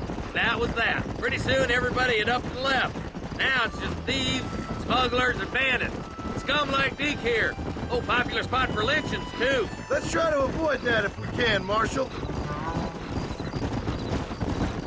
I just hope you're not taking advantage of the McFarland, Marston. They saved my life. Gave me food and bed when they had no idea who I was. I owe them more than I can ever repay. That's just they've been through a lot. Well, they're both vulnerable, different ways. I wouldn't have been running in and out of a burning barn to save their horses otherwise. I know you helped, just like you helped me. But you got your reasons for doing it. It's no secret why I'm here, Marshal. I told you the very first time I walked into your office. I trust you. It's just all this business with Blackwater and Williamson and the past. I don't know. Sometimes it's hard not to have doubts. I understand. I never planned to be in the lawman business neither. How is this mess supposed to turn out? Sending an outlaw to do the work of a lawman. That's madness. Ain't much difference between the two, as far as I can tell. There have to be rules, Marston. Even you must understand that. It's easy to make up rules, but they ain't much use if people don't understand why. Like my son. If I tell him not to do something, he'll do it anyways, just to spite me. If I punish him, he resents me for it. But if I show him why it's wrong, at least he has reason not to do it again. That's nonsense. Without laws, we're nothing more than animals. You look at Deke here. Go to hell! Dad has worked hard at civilization. Your boy steps out of line, you whack him. He does it again, whack him harder. You're a good man, Marshal, and I respect what you're trying to do. From what I've seen since I've arrived here, the law ain't really working. Criminals are like weeds, Marston.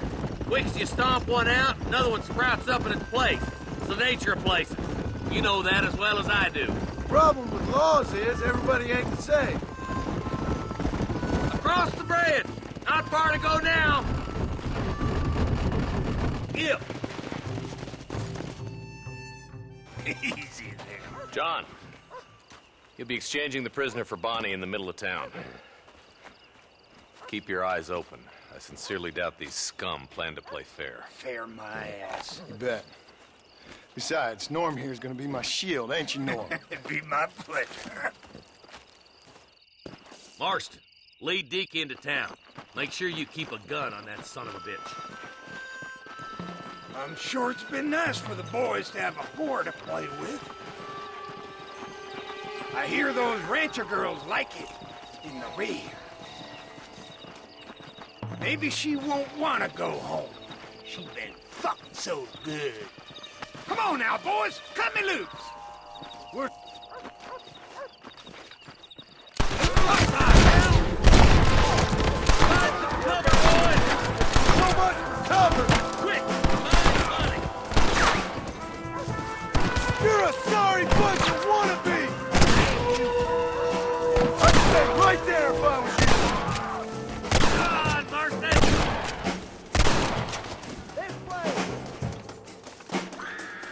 Where is she, you bastard?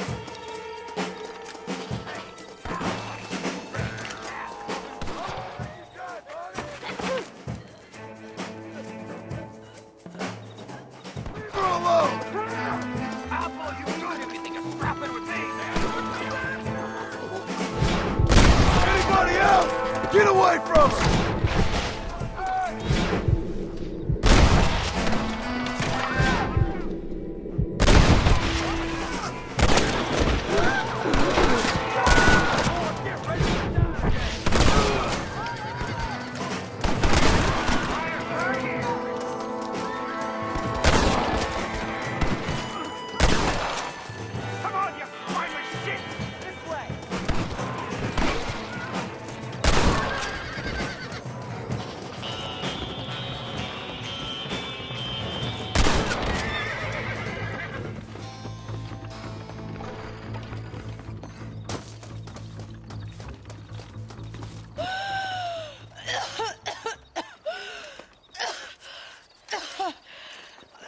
Bonnie, are you okay? Yeah. I'm fine now, Mr. Marston. Thank you. Thank you. What the hell took you so long, you stupid man? Well, you weren't exactly helping me. If you think I'm gonna lower myself by making a joke about being all tied up, you got another thing coming. Come on.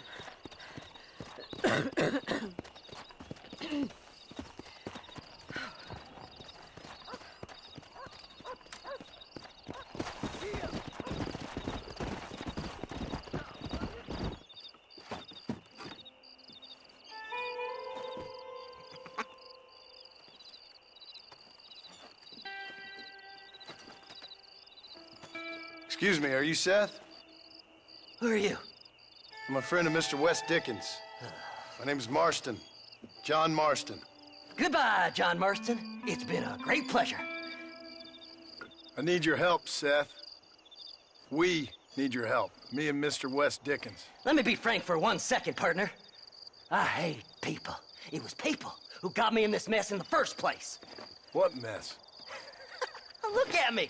Look, scrambling around, looking for maps, half insane. I ain't washed in 6 months. My hair falling out, my mind's going. What happened? What happened? My partner. He stole half my map. I never would have done that to him. Never. Look at me. Who did this to you? My partner. My boy, my man. Moses Ford. I don't have the facility to tell you what I would have done for that man. And what I would do to him now. Why? Because he stole half my goddamn map. And what map's that, then? The map, partner. The map that tells me where it is. Where what is, friend? I ain't telling you that. I ain't. Don't make me tell, partner. It's mine. It's mine, all mine. Sure. And where's this Moses now?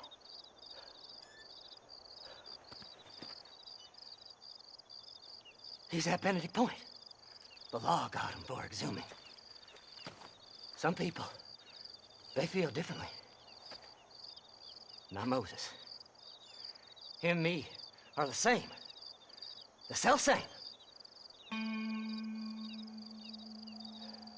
Well, come on, Seth. Let's go see Moses, get you your map back. Then maybe you'll help me.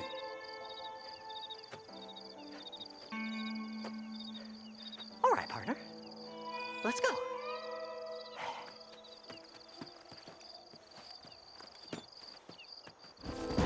How can you sink that low? Digging up graves and looting from the dead. Ah, hypocrites. The whole damn lot of you. Are you saying it's better to steal from the living? They're corpses. They don't care none. These people have been laid to rest.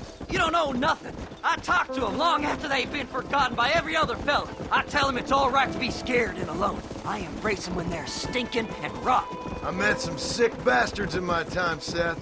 But you're special.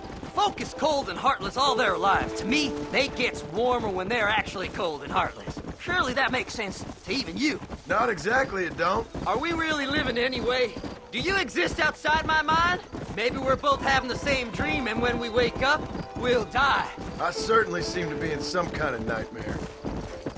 Have you looked in the cave, Seth? It's very dark.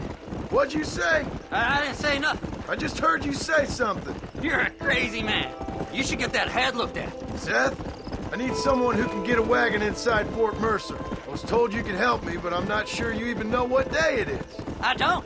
I can't even tell you what year it is. I knew this was a waste of time. So, you want to go after Bill Williamson, do you? You know Bill? Oh, yes. I met Williamson and Deke, all them boys. Sometimes they call me on when they get some special job needs doing. I got a reputation as a man who do things most other fellers won't. Now, that I can believe. I reckon you can get in there, no bother. Assuming you help me find this map, that is. What's so important about this map? Nothing much. Just unimaginable riches and such like. A spark of hope that lit a raging fire I can't put out. I thought as much. Another treasure hunter losing everything in the search for nothing.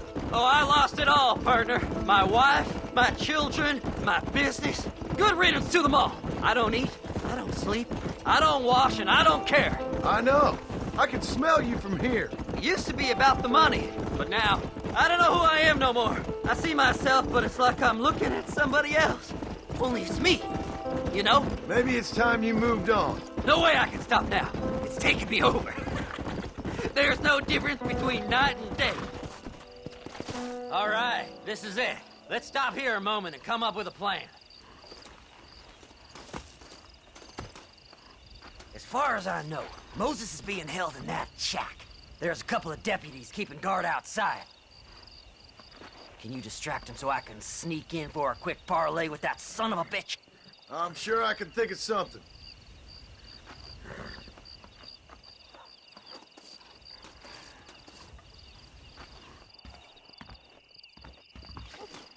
Don't you lay a finger on them horses, mister. Get away from that horse. Let's go! Well, this sure is pleasant. Come on, ain't no time to be wasting. Good job getting rid of them clowns. Now keep an eye out in case they come back. Moses? Oh, Moses! You got a visitor! Oh my God, Seth. They arrested me. It weren't my fault. Ah! Get the hell away from me! Get that slippery bastard! I need him alive, though! Who the hell are you? Come on!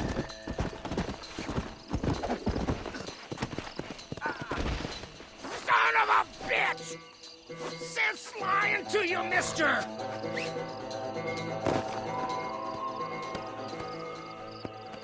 What's he paying you? I'll give you double. Moses, you son of a bitch! Where's my damn map? Damn you, Seth! Damn you, Seth!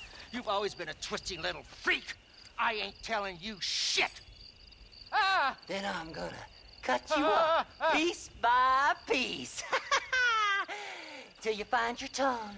Friend, this man's gone crazy in the sun. I suggest you take my advice and start talking. Shut up, Marston! I want to cut into a bona fide man's flesh. Ain't never cut into a live one before.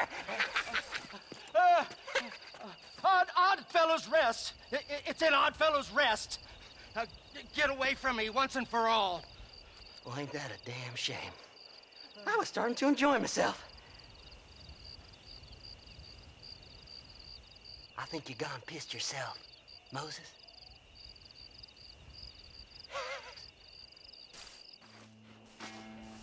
So, mister, thanks for your help. Don't worry yourself with thanks, Seth. Just help me when I come asking. No problem, mister.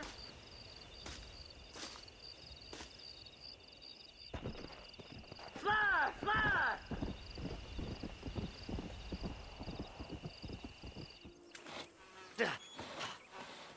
Seth, Hey, John. Hey, partner. get what you need? Ready to help me? Not quite. Not quite ready. Yeah. You see, I wasted a bunch of time looking for that last bit of map. And I got to thinking, Moses was a liar. And I imagined myself doing all kinds of unpleasant things to his corpse. And then I realized... Realized you were sick in the head? That you needed to move on with your own limited time on Earth? No, partner. I realized Moses weren't no liar. The issue was Aiden O'Leary, who said he had the body. Aiden died in that flu epidemic, and the bodies weren't even buried yet. Got the body sitting in the back of that wagon behind you? Yes, sir. You're not even gonna wait until they're buried before you... Well, they don't care, do you, boys? Honest folk off to a better place. Apart from that Aiden O'Leary fella, I never liked him. They say he laid with his sister. I don't like women, partner. I don't. Not since Mammy died. Seth, what are you gonna do with those bodies? I'm gonna take them back to a nice quiet spot and look for the map. I needs the map, partner. I needs it. All right. I know a secluded spot where we can search these sleeping beauties. Where are you? Come on, don't be shy. What did you say? I didn't say nothing. Are you talking to them? So what if I am? I feel less alone with them than in a crowd of people. The way I see it, they lost their souls, just like me. You're truly a sick man, Seth. You remind me of why I hate people. For a man who kills so much, you sure seem to have a problem with the dead. Life kills everyone in the end. They ain't so different from you and me. Aside from them being dead and rotting, I guess they ain't. All right, Seth. Calm down. You talk to the corpses and I'll drive the wagon. Oh my! It's them damn treasure hunters! Try and outrun them, partner! We're spitting ducks! Let's go! Work them horses! Them horses is ours! I'm gonna look for the map back here! You try to shake those damn rednecks! Where's my map? Come on, whisper to me. Oh, looky here! I found me a few bullets! Looks like the treasure's in Tumbleweed! That's where I was headed! It's fate! Keep going! We're almost there!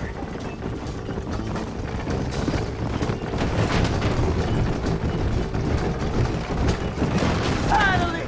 Months of searching! I'm gonna be rich beyond my wildest dreams! Hey. Thanks, mister.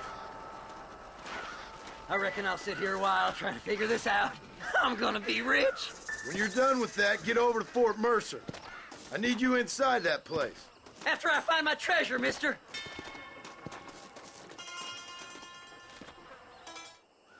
Oh, it's like that, is it?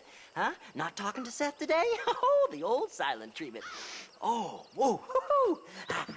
That's quite a stint. Hey, Seth. Seth, come back here. Oh, hey, partner. I was just looking for you. Looking for me? What? Over there? How you doing? I'm good. Well, see you later, partner. Where you going, partner? Nowhere. Okay. Nowhere wouldn't happen to be where that thing you're looking for is kept, would it? No, sir. No, sir. Come on, partner. Okay, I was just fooling. Partner, you know, the thought of that treasure does funny things to me. According to the map, it's somewhere in that big abandoned house.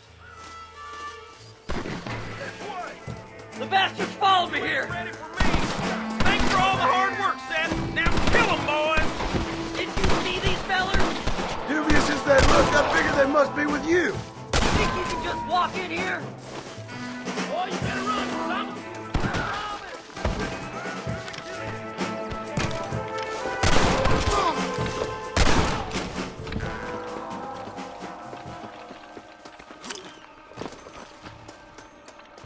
You gotta go now! It's our last chance! Damn, this one's locked. Let's check the back.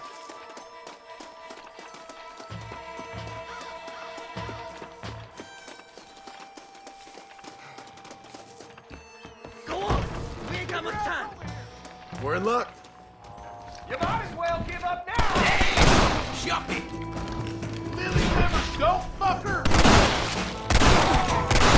I had it with you bastards! Oh, my peckers get hard. Follow me! That's my damn treasure! Yahoo! Finally, I see the light at the end of this very long, long tunnel. Seth's gonna be rich after all these years. Woo-hoo-hoo! It's silk sheets and Parisian whores from now on, mister.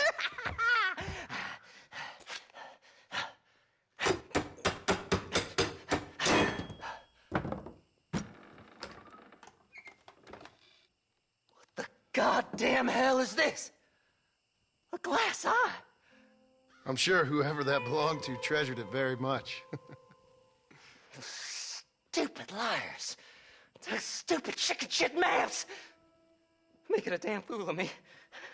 A glass eye! It's a glass eye! Stop with the tears and help me with Williamson's gang. And you can come up with another excuse to go exhume one of your old friends.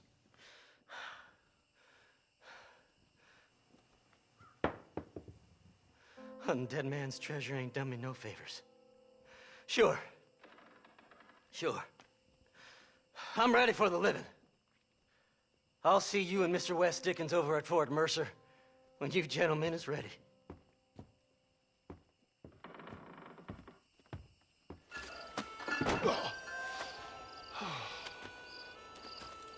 Mr. Marston, how are you, sir? I'm all right. I met up with your friend, Seth. Oh, Seth of the Dead. Yes, interesting fellow. You don't meet many men these days with the moral fortitude to cut straight to the chase like that, do you? Thankfully not, Mr. West Dickens. Yes, contemporary society is remarkably harsh on professional exhumers. But did you know that in ancient Egypt, it was an art form valued more highly than literature? I believe Seth comes from that school of thought. How very interesting. Look, you thought any more about our plan? Ah, your plan, dear boy, your plan. I am merely the help, not mercifully the arbiter of wisdom. What you are, dear boy, is the man whose life I've saved twice now. A man who sells lies and deceit to unwitting people. A man who, if he doesn't help me, I won't think twice about putting a bullet through his skull, feeding to the vultures myself. You see, Mr. Marston, you have the exterior of a violent man, but the soul of an angel, and that is what I think I cherish most about you. That's what I thought. But before we can attend to your particular problems, we need some extra lubricant to oil the machinery of business. And this being America, that lubricant with which we concern ourselves is money. Money? What are you talking about? Oh, we need weapons. Armor plate for the wagon, extra hands, and I need some danger money. So, let's sell some more of these cures. Sell cures? Around here? Do you want to see me lynched? Oh, no. The sport of kings. Racing, my friend. The sport of kings. A noble activity without reproach. Exactly the kind of activity where a lying, cheating degenerate like myself can prosper. But come, let's finish the loading and we'll discuss it as we drive.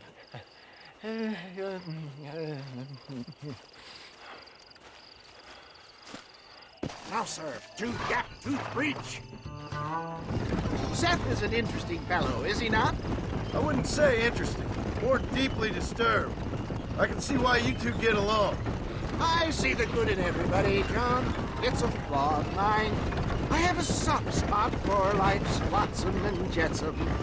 Connection with him more like. You and Seth have a lot in common. You both rob people for one. Mind you, at least he waits until they're dead. Oh, my dear boy. Nobody is more critical of drinkers than a drunk who's mended his ways. What are you talking about? Come on now, John. I've heard about you. You spent your life robbing people. It's a little inappropriate to be taking the moral high ground now. I had the courtesy to put a gun in their face. Whatever helps you sleep easily at night. We stole from those who had too much. We tried to give to those who had too little. A Robin Hood with spurs. Oh, romantic. You expect me to believe that poppycock? Maybe I'll have the good fortune to be able to leave my nefarious life behind one day and work on the government's dime. Don't talk about things you don't understand. Dear, oh dear, simmer down, my boy. You need to start appreciating your friends more. Folks around here don't see you as any different from Bill Williamson. I didn't think I'd have to huckster snake oil and dig up the dead, that's all. Take it from me, John. Collaboration is the key to success. I can help you. Seth can help you. It's business. Nothing more, nothing less. There's no need to make it quite so personal. Suits me. Anyway, John, we must talk about the race. Yes, the race. Oh, come on. Time to purge that negativity and start thinking like a winner. You're going to have a whale of a time. They've been holding these chariot races in New Austin for as long as I can remember. And we need the money. Why aren't you racing then? Me? Oh, no. Not my thing at all. You have already proved yourself more than adept at the reins, my dear boy, and under some stress. These races are Byzantine in their ferocity, and the terrain is treacherous. People will do just about anything to win. Men die. It's a marvelous spectator sport. Sounds like fun. And you are my wild card, John. They won't be expecting you. So what's your role in all this? Think of me as your spiritual guide. Do I have to? You are a free man, of course, but I strongly recommend it. Imagine, just for today, you are not an aging bounty hunter, and I am not an avant-garde business pioneer. No, sir. Today, we are gladiators. Motivation, dear boy. I'm definitely feeling motivated to get the hell out of here.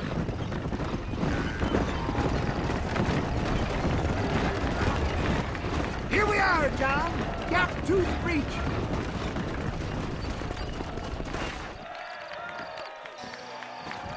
Drivers! Y'all know the rules, but for you newcomers, this here's a fair race. Keep to your manners and let the faster cart pass. So now that's been said, y'all can get to running each other off the road like always. All right now, counting to 3. Ready, set, go! You can win this, John. Take off with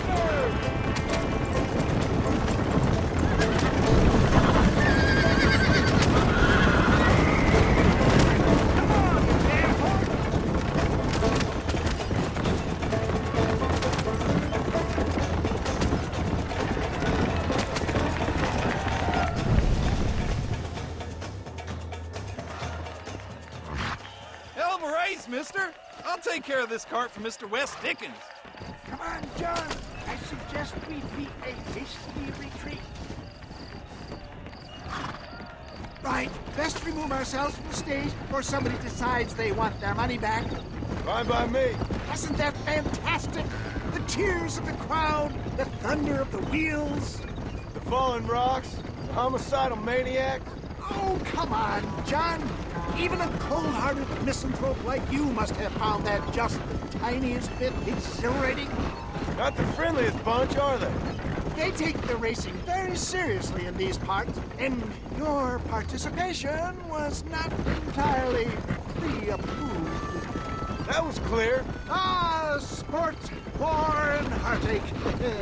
The guilty pleasures of mankind since the dawn of time. I'd get away from the men we just swindled before you start waxing too lyrical. Yes, of course. Well done, sir. Well done. Having you as a ringer has netted us a fine profit. We seem to be wasting time, old man. Oh, patience, my friend.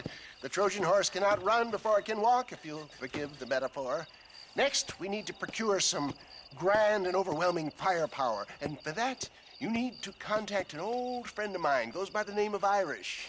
Irish? Yes, he's an interesting kind of fellow. He usually can be found in Armadillo or some other town around here on some bacchanalian revel or such. Great. An alcoholic arms dealer.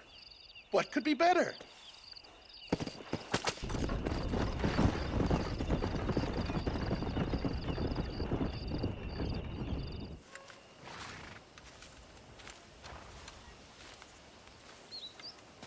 Mr. Marston, sir. John Marston. Mr. Marston, don't be so childish. Come on, sir, I implore you.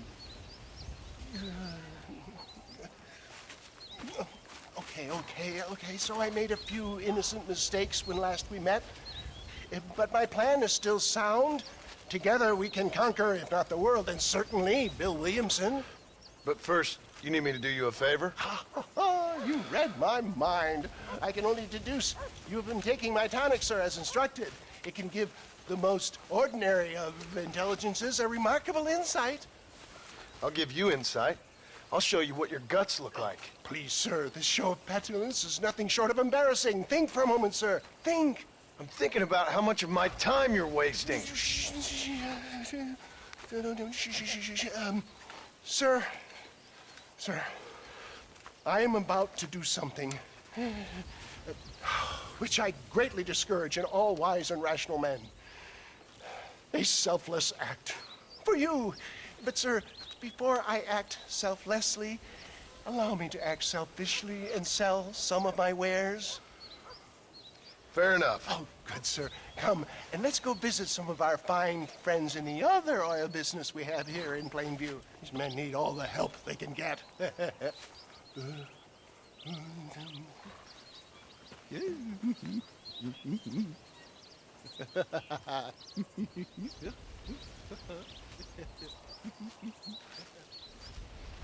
Friends, hardworking souls of Plainview, do you suffer from rheumatism, lumbago, acute chronic sciatic, neurologic, or inflammatory pain? Well, I represent the only company that makes the genuine article which cures headache, neuralgia, toothache, earache, backache, swelling. This man is a fucking charlatan. He just got done swindling us down at Cho Springs with this song and dance. I say we tar and feather him right now. I say we shoot the bastard. I think it's time we take our business elsewhere. I apologize if science is not your forte. Good day, one and all. Somebody, get that thief back!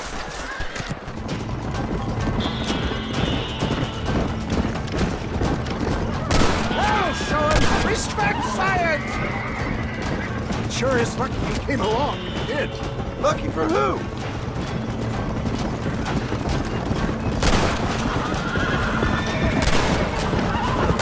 That's it!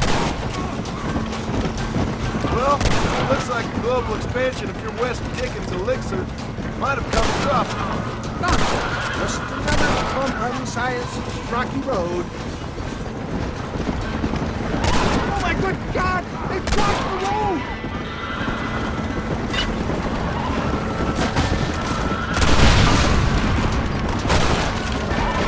Just run off home! Excellent job! Now let's make haste for Cueva Seca! For a man of the people, you sure ain't very popular. I am up against the weight of plebeian ignorance, my boy. Keep your eye out, John.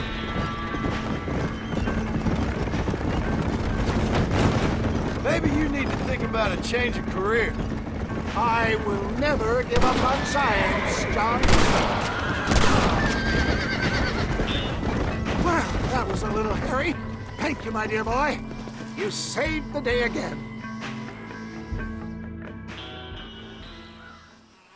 Always impresses me with the speed with which a group of men can turn from passive sheep into murderous wolves. I'm impressed with how you nearly got us killed back there. Yes, perhaps we should shelve the tonics business for a period. Let's say we try our hand at racing again. There's a meet at Rathskeller. You're trying my patience, Mr. West Dickens. Well, I'm sorry, dear boy, but I'm only an aging vendor of exotic elixirs, not the bloody U.S. cavalry. And forgive me if matters take some time to prepare.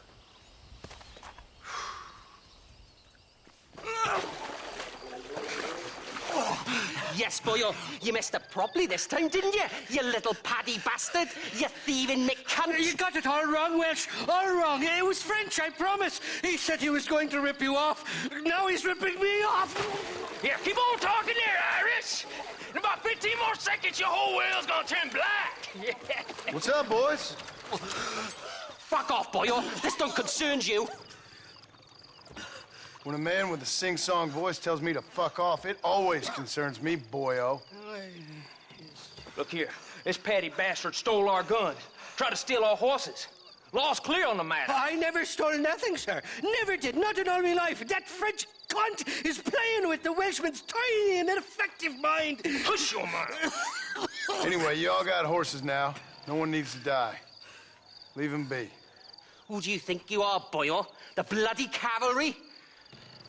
Your voice is really starting to get on my nerves, boyo. And you're getting on my nerves. Yeah. Ain't nobody speaks to me like that.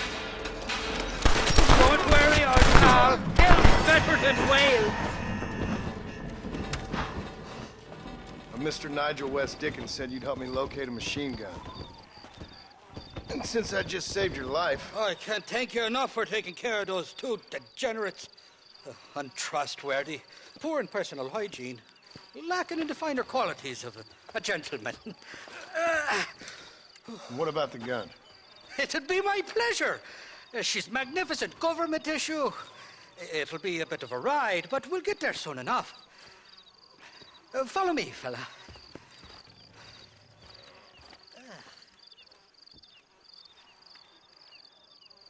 Let's get this over with. The saloon's calling me. What's your name, friend? John. John Marston.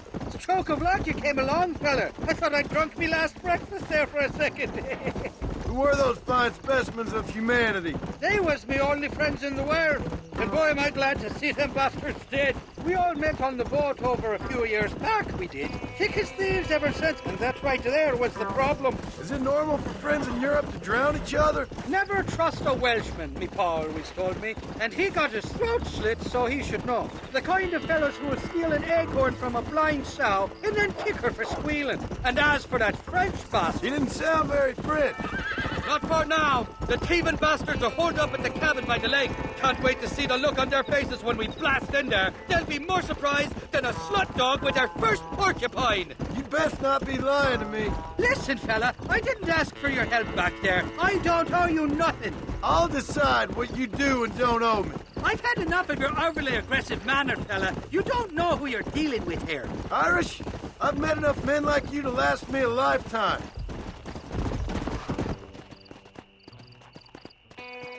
You can make quick work of those fellas if they give you trouble. The gun's stored just inside that shack. What about you helping me out? I'll cover you from the ridge. I'm better from long range. It'll be a piece of cake, fella. Trust me. Got me madder than a wet head. What the hell do you... You got a problem with me?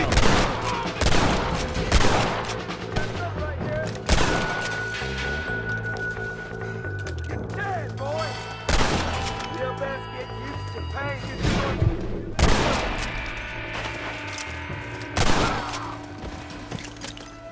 It's you or me, friend! You're mine now, you dumb bastard!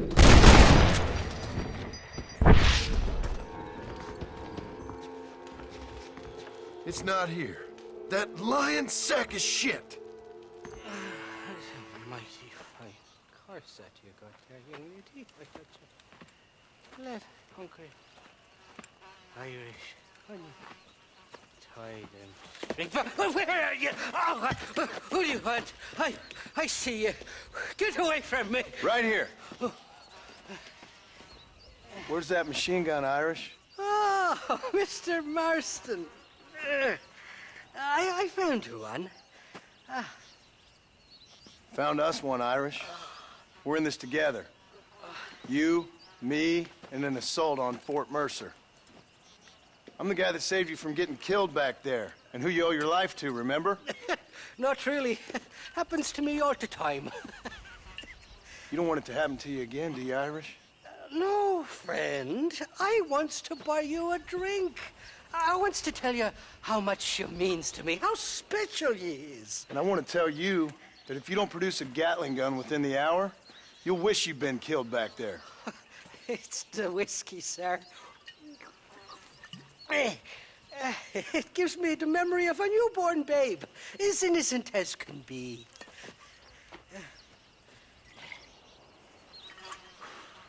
And it makes me violently angry. Shall we go look for that gun, sir? Yes. Let's do that. I love me faithless Flora, the lily of the west. You're not gonna pass out on me, are you, Irish? Me? No, I'm right as rain. Or at least somewhere stuck between fair and meddling. Well, you're gonna be stuck somewhere between dying and dead if you try to cross me again. It weren't like that at all, feller. Me intentions were pure. I swear it on me poor mother's life. I just gets a tad confused from time to time. Honest mistake. If there's any more confusion, I'll finish what your friends in Armadillo started. Jesus! You're an impatient bastard, aren't you? Where's the gun, Irish? I hear some miners been blabbing about a machine gun they found. Apparently, they got it stashed up at Gaptooth Breach. What do miners want with a machine gun? Shoot it at somebody, I suppose? Or sell it? I don't know. Never been down a mine in all my life. Sounds real fishy to me, Irish. I've just about had it with you and your games. You and Wes Dickens are so crooked, you can swallow nails and spit out corkscrews. Maybe if you was more cordial with folks, they might be better inclined to help you. I saved your life, and you repaid me by lying, nearly getting me killed. Not far now, Johnny. We should go around the side of Gaptooth so the miners don't see us coming. I still don't know what miners would want with a machine gun. Miners are always fighty bastards. Spend too long without daylight and doxies, and it starts playing with your mind. I never heard so much shit come out of one mouth. Only telling you what I heard. Oh, and we'll need a wagon or something to get it out of there. That gun's heavier than sin. So how was I supposed to move it by myself last time? You two-faced little bastard. Here we are. Let's stop here a moment to get a lie of the land.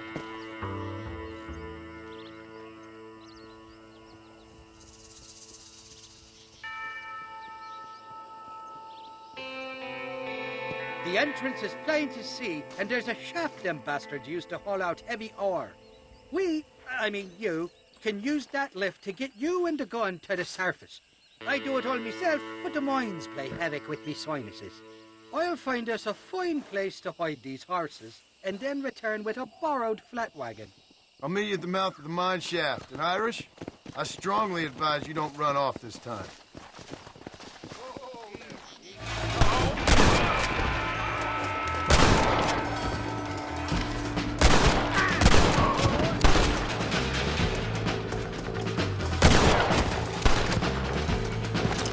Ain't no need to die, friend!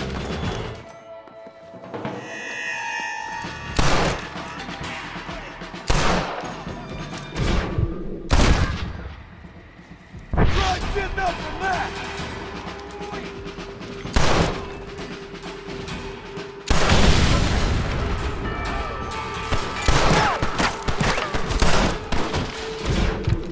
Looks like our business is done here, fellas.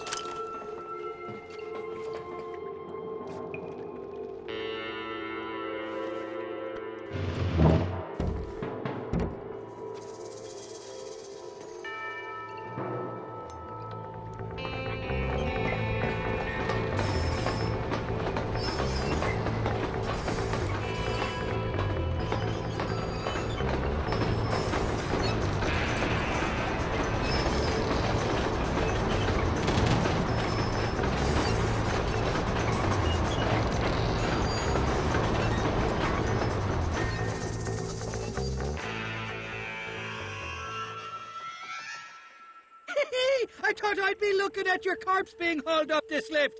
Load up and I'll engage the gears.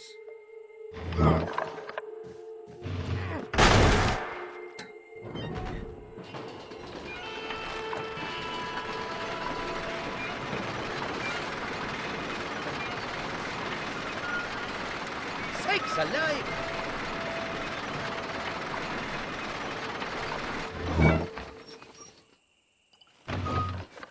Oh, there she is. What a beautiful weapon. God's own gun. Ain't that the truth? I got us a borrowed flatbed parked down below. Don't let go of her. She's a beast.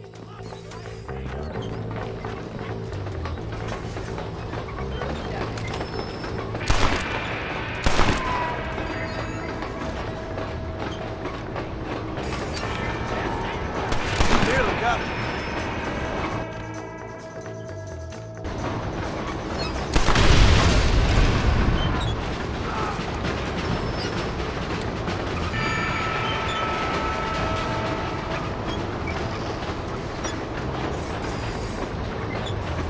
Nearly there, Johnny boy.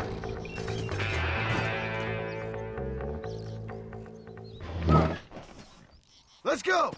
A short wee ride now, and we'll have this executive peacemaker delivered to Old West Dickens.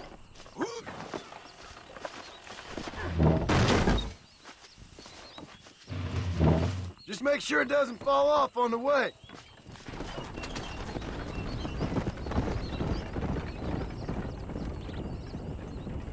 Up, sister. Put them up. Irish, what are you doing? Who the hell are you? Give me that. I'm your old friend Amnesia. Oh, good. Blimey. And I've come to tell you, if you ever pretend to forget my name or your debt to me again, I'll make sure you reach heaven before these two ladies. Now get down there. Mr. Marston. How are you? Ashamed. Ashamed to know you. What the hell's wrong with you, robbing these gentlewomen and ladies of the Lord? I thought they was doxies. Ladies, I'm sorry about this man. He's unfortunately lost his mind to the demon drink. At least I hope he has, and he wasn't this stupid all along. So, please excuse us.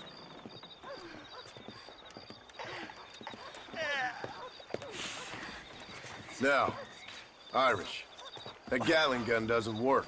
I find that rather upsetting, don't you? Oh, heartbreaking. Which is why I was just coming to see you when the drink got the better of me. Come on. I know where we can find the parts for you. Motherfucking Mary. What a lusty specimen you are. I like that. Catch fresh air's got me head spinning like a top. Can't be good for a fella. Shut up, you lazy drunk, before I stop your head spinning with a bullet.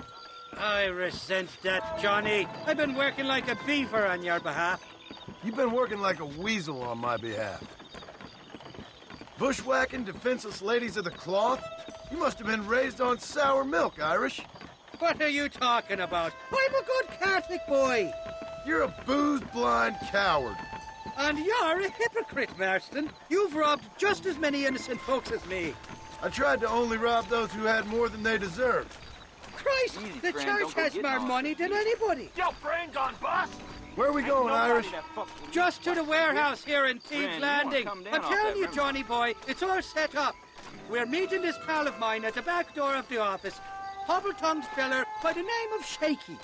And he's got the ammunition we need?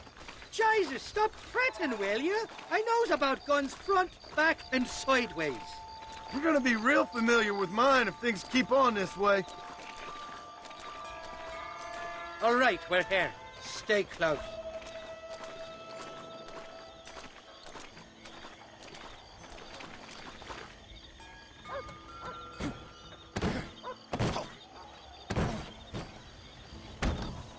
Damn it! That stuttering bastard said this would be open. Oh, well, we'll go around the back. Shaky's probably waiting for us there. I'm starting to think you're soft on me, Johnny boy. Can't even sneeze these days without you being there to catch the drips. This is your last chance, you good-for-nothing shyster. You've already wasted too much of my time. Keep your eyes open. Shaky's all right, but I don't trust the gang of fools he runs with.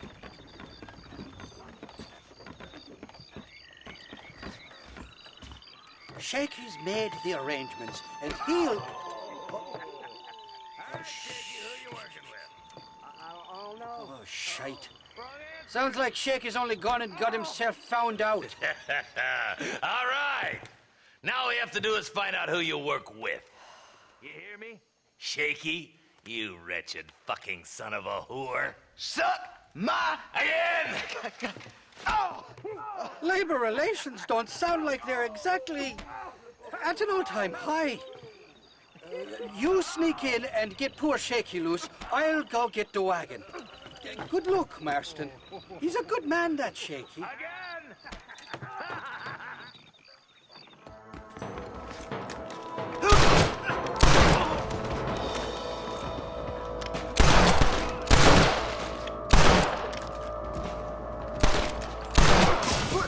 Please, mister, untie... Thank you for your kindness, mister. I thought I was dead, man. My kindness is only as good as the bullets you can fetch up for me and your friend Irish. Let me down, and you'll be a dead man. This is gonna be one hell of a fight. Come on, boys!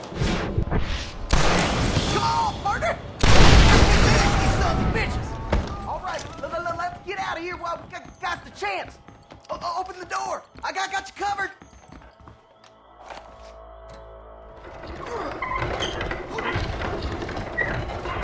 Look out! More of them bastards!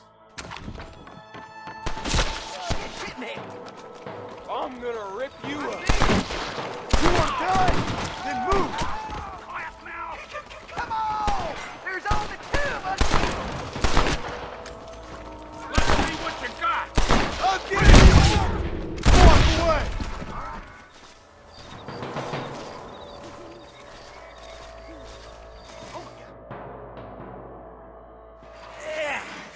Now we're even. Half even, Shaky. You still owe me for them morphine pills to calm your nerves. Shaky. You'll get your half. More, you dirty fucking snake. All right, gentlemen. Let's go. Fucking fuck. Oh, my virgin ears. Come on then, Johnny boy. Let's go. Did you have fun in there, you and Shaky? I killed a lot of men for this damn machine gun of yours. I'm sorry I missed all the dramas. You always miss all the drama. There must be cobwebs growing on that holster of yours. Someone's got to drive the wagon, don't they? Teamwork, Johnny boy. That's my game, not just a glory like you.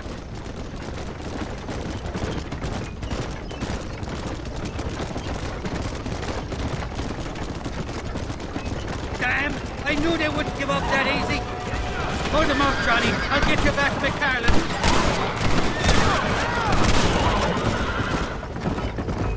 I don't like this, Marston. My heart's beating like a bloody drum. Just drive, Irish. You're acting like a schoolgirl.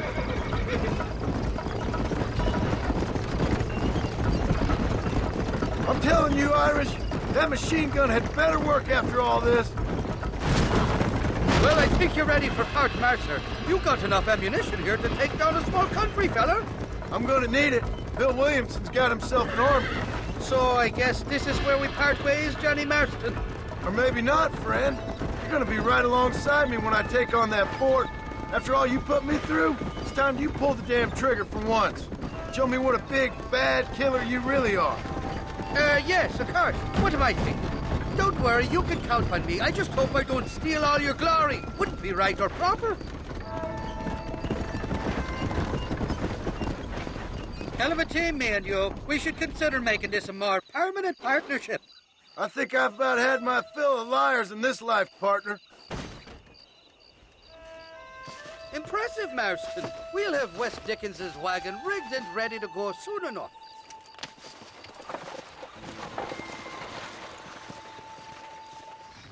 Mr. Wes Dickens! Ah, Mr. Marston! How wonderful to see you, sir. How wonderful. Are we ready then? Yes, sir. Nearly, sir. Very nearly, sir. I just need some cash to get some extra hardware fitted to my old Trojan horse here. You what? Never mind, sir. I can only presume that you have not enjoyed the benefits of a classical education, so I will not take umbrage if some of my illusions sail over your head, sir. I won't pretend to understand you, but I will endeavor to make you understand me. Either we do this right now, or I put a bullet in you and get on with my day. Please, I knew you were a violent man, Mr. Marston, but I did not think you were a stupid one. We need money to outfit my carriage, to turn a simple tradesman's vehicle into something more subterfuge.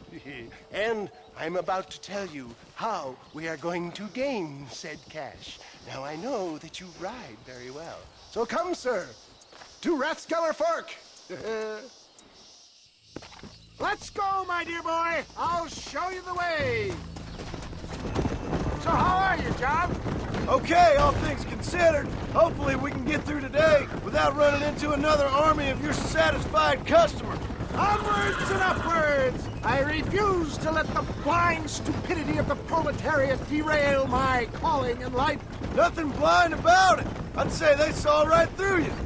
Before knowledge comes doubt, my dear boy. Everybody knows you're as crooked as a dog's hind leg, Wes Dickens. I resent that implication, John. I wasn't implying. I was telling. You're such a successful businessman. What are you doing living in a cave? Delightfully Dickensian, isn't it? If you say so. Are you familiar with the concept of philanthropy, John? I'm surprised you are. Oh, I don't do any of this for myself, John. I hope you realize that. You're crazy, old man. It's been quite a ride, John, hasn't it? We haven't gone that far. No, I mean us. Bridgewood Farm, Gaptooth Reach, Plainview. We make quite a team, you and me. Brains and brawn. We should consider a more permanent partnership. This partnership ends as soon as I have Bill Williamson. I appreciate your help, but I've just about had it with all your schemes.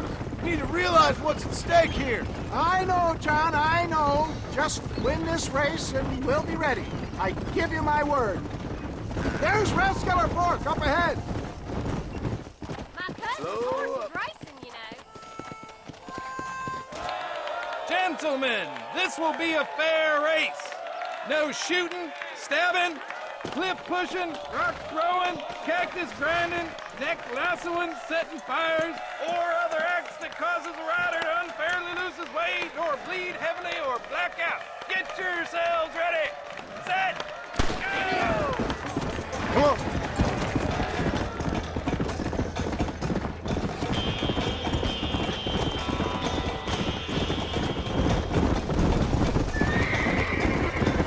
That's it. Let's go. Wow! Let's go. Go. Come on. Come on. Fast. Get back. I ain't waiting around.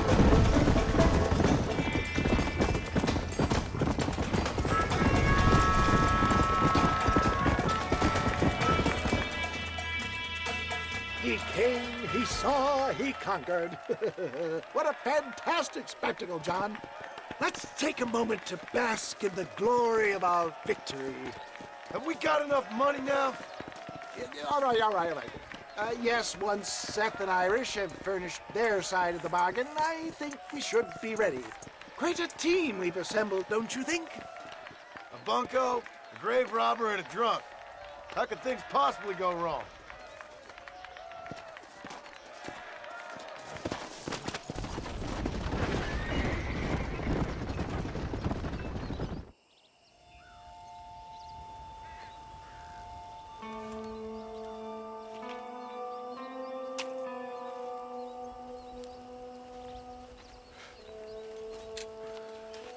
John? Marshal? Gentlemen!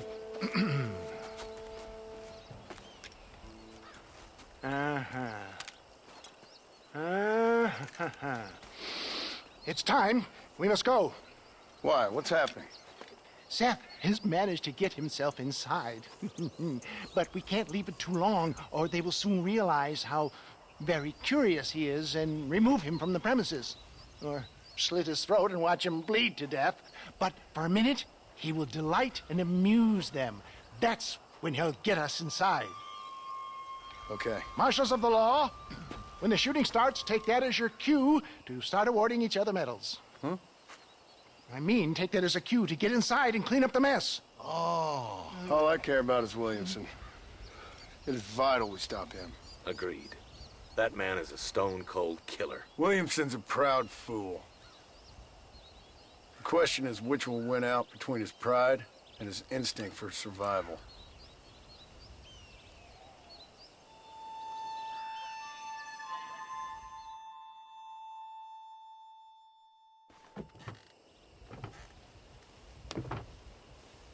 Ensconce yourself in the back of my wagon, John, so that we can make our grand entrance.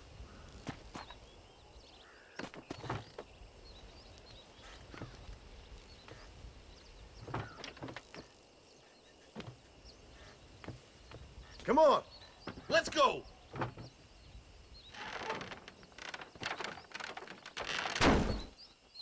All right, good. Now just stay put till I tell you otherwise. That scoundrel Seth had better not let us down. Once we're inside and I've lulled our adversaries into a false sense of security with some beguiling sales patter, I will give you the signal. What signal? The moment you hear a sharp rap on the side of the wagon, rise like the phoenix and start shooting like you've never shot before. This is it, my dear boy. The moment of truth. Me and you, John. One last time into the breach. This is going to have to be the performance of my life. I hope my nerves don't get the better of me. I'll be honest with you, John. I'm a little jittery. John? John? It reeks of miracles back here. Thank God. Now I'll be ready with that machine gun, my dear boy. I'll be a sitting duck in there.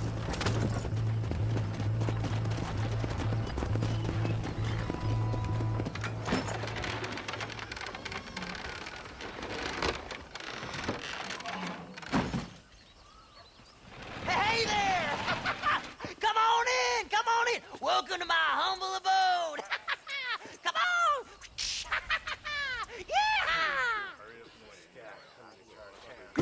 Greetings, my good men.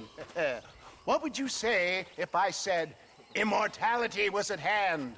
What would you say if I told you I could teach you to fly? What would you say if I told you I could turn a man into a beautiful woman? Impossible, yes, once, but no more. Gentlemen, I bring you wisdom from the East. I have here in this wagon some of the finest goods, the best medicines, and the newest inventions available for you and your families. Exotic trinkets from the far reaches of the earth, elixirs that give vigor and strength. And for you men of physical skill and athletic physique, this miraculous elixir can keep the muscles supple and relax the cords. It loosens the joints and gives a feeling of vigor and freshness to the whole system. Why, some men have reported to me that after drinking it for 1 month, they can chew through steel. What the hell? It's a trap! Quit laughing at me. Oh, Get them, John! Christ alive! You ain't stopping me now! I'll never make it out!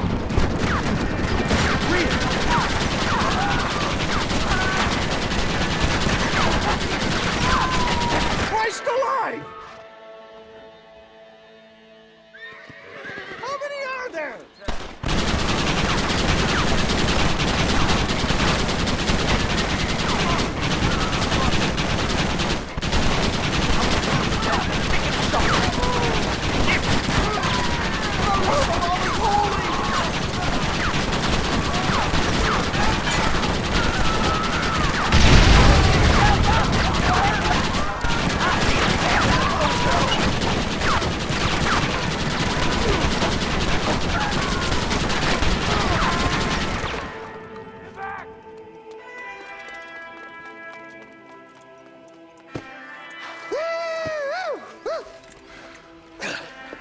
Fucking dang pig! Them cock-sucking son bitches escaped the other side of the fort. All right, let's go.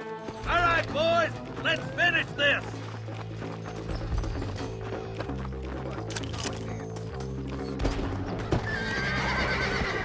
I think my work here is done. Well, come on, gentlemen, I bid you farewell.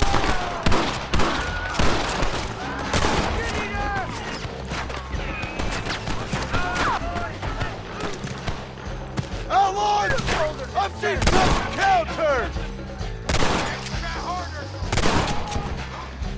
boys, cover me. I'm wide open here. Eyes up. Don't ignore me, pal. That's the last of them. We still can't find Williamson anywhere. Hey, it's the snake oil guy! Gentlemen, let me in, for goodness sake. That fool must be hiding. Men, it is time to start tearing this place apart and find out where he's cowering! A sense of urgency here, please. Open the gate! It's the snake oil guy! Get the goddamn gate open and lock it behind him! Oh, we've got company, gentlemen. These scoundrels have got reinforcements riding this way. Oh, my good Lord above! There must be 100 of them!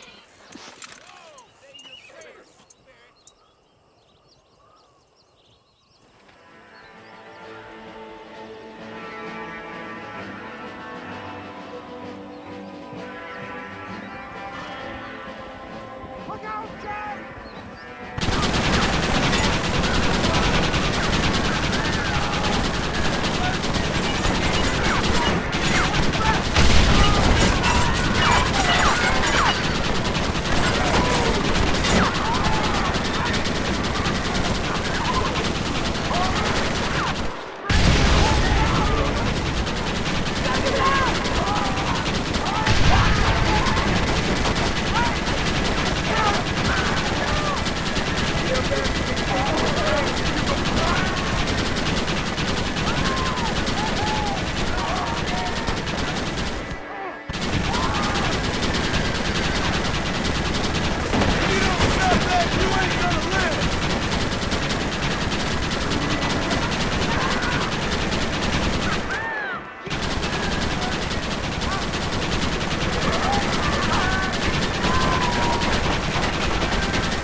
Bill ain't here. We looked everywhere. Hold on! Hold on, I've missed it. Mr. Marston, we got a live one. He says, Bill's already run off to Mexico yesterday morning. You'll never get him. Javier Escuela. He's gone to see Javier Escuela. That should make things interesting. Where in Mexico? How should I know? Oh! Where in Mexico, you little shit? Someplace near Chuparosa, I think he said. That's bandit country. Chupa-feckin' Rosa? Well, I'll take you there, John. I'm real popular down there. You just meet me at the ferry. I've got lots of friends down south. I'll see you at the ferry, Irish. I'll just get me things. I'm sorry about this, John. I guess you'll be heading to Mexico? So it would seem. How is it down there? Wonderful. A sweet, peace-loving people with the love of social justice. May you always find coin in your pocket. It's been a pleasure spending time with you, boy. You too, Mr. West Dickens. Marshal? All right, boys. That's enough.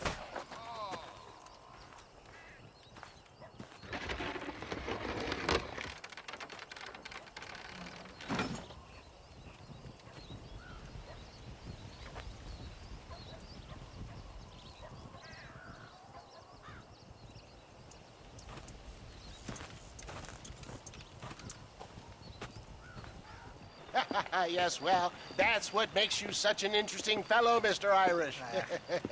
Ah, Mr. Marston, I've come to wish you well. How are you, sir?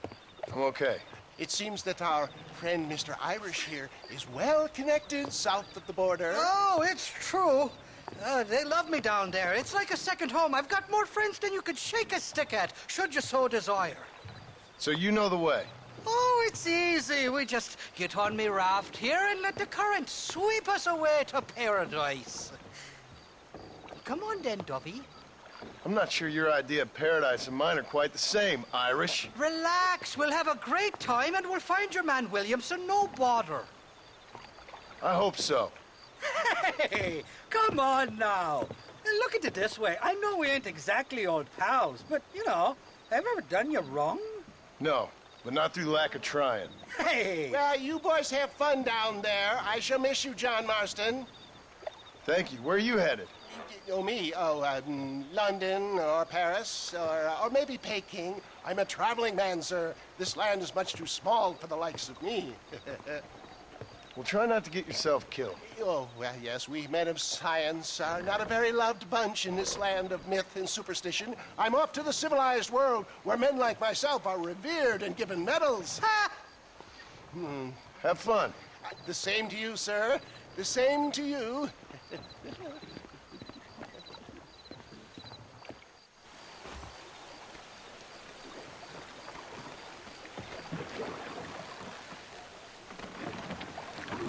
Nice of you to turn up for once, Irish.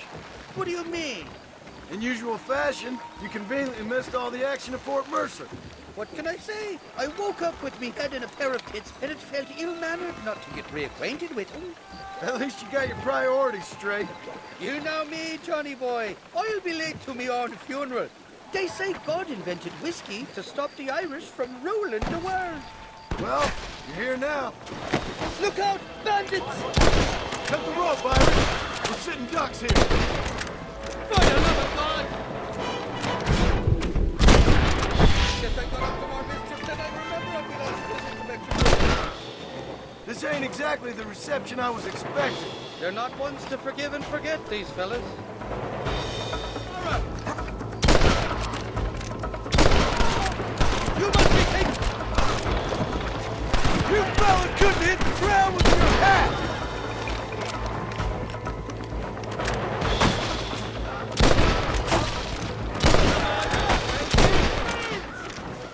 This is the fourth time your so-called friends have nearly got me killed. I thought you said they loved you over here. They do. At least the lassies do. Oh, them big brown eyes. Turn stone into butter, they would. And the Mexicans know how to make a bottle of liquor, too. Oh, that pulque? Now, there's a drink as would take the frost out of a frosty morning. Oh, you're gonna have some fun. I'm just here for Bill Williamson. Well, I'm glad to be back. This place is a wild devil's paradise. Apart from the fellers trying to kill you. Down here, they call me El Rato. The cat, on account of me stealth and cunning. I'm pretty sure Rato means rat, my friend. I like it, though. A little more inventive than Irish. Well, you Americans never were very creative with your use of language, was you, John Marston?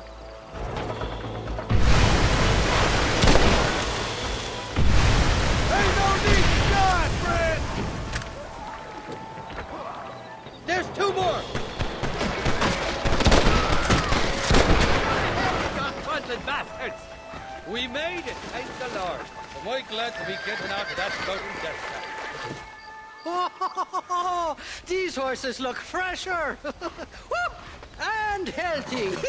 Before you degrade these poor fools any further, tell me where I'm headed. Of course, of course. Let me think. You do know people down here, aside from your friends who welcomed us on the way. Yes, I think so. I was real drunk last time I was here, John. You know how it is. I met an American guy, saw him shoot a man, drank with him in the village of Chuparosa. Funny guy. Or was that Canada? No, that was Canada. Guy here, not funny, but he's real nice. Failing that, you could try the provincial governor, Colonel something or other. Some Spanish name. He's based out of Escalera. Played three-chord stud with him. Or was it four-chord Monty? I forget. He was a real nice chap. Or maybe he was a real bastard. I was real drunk last time, John. Well, thanks a lot for your help. Oh, let me guess. You gotta be on your way. The famed hospitality isn't what it once was, and I've never been known to overstay me welcome. So off I go to greener pastures. Good luck, John. You're an angry and a feck ugly man, but not a bad one.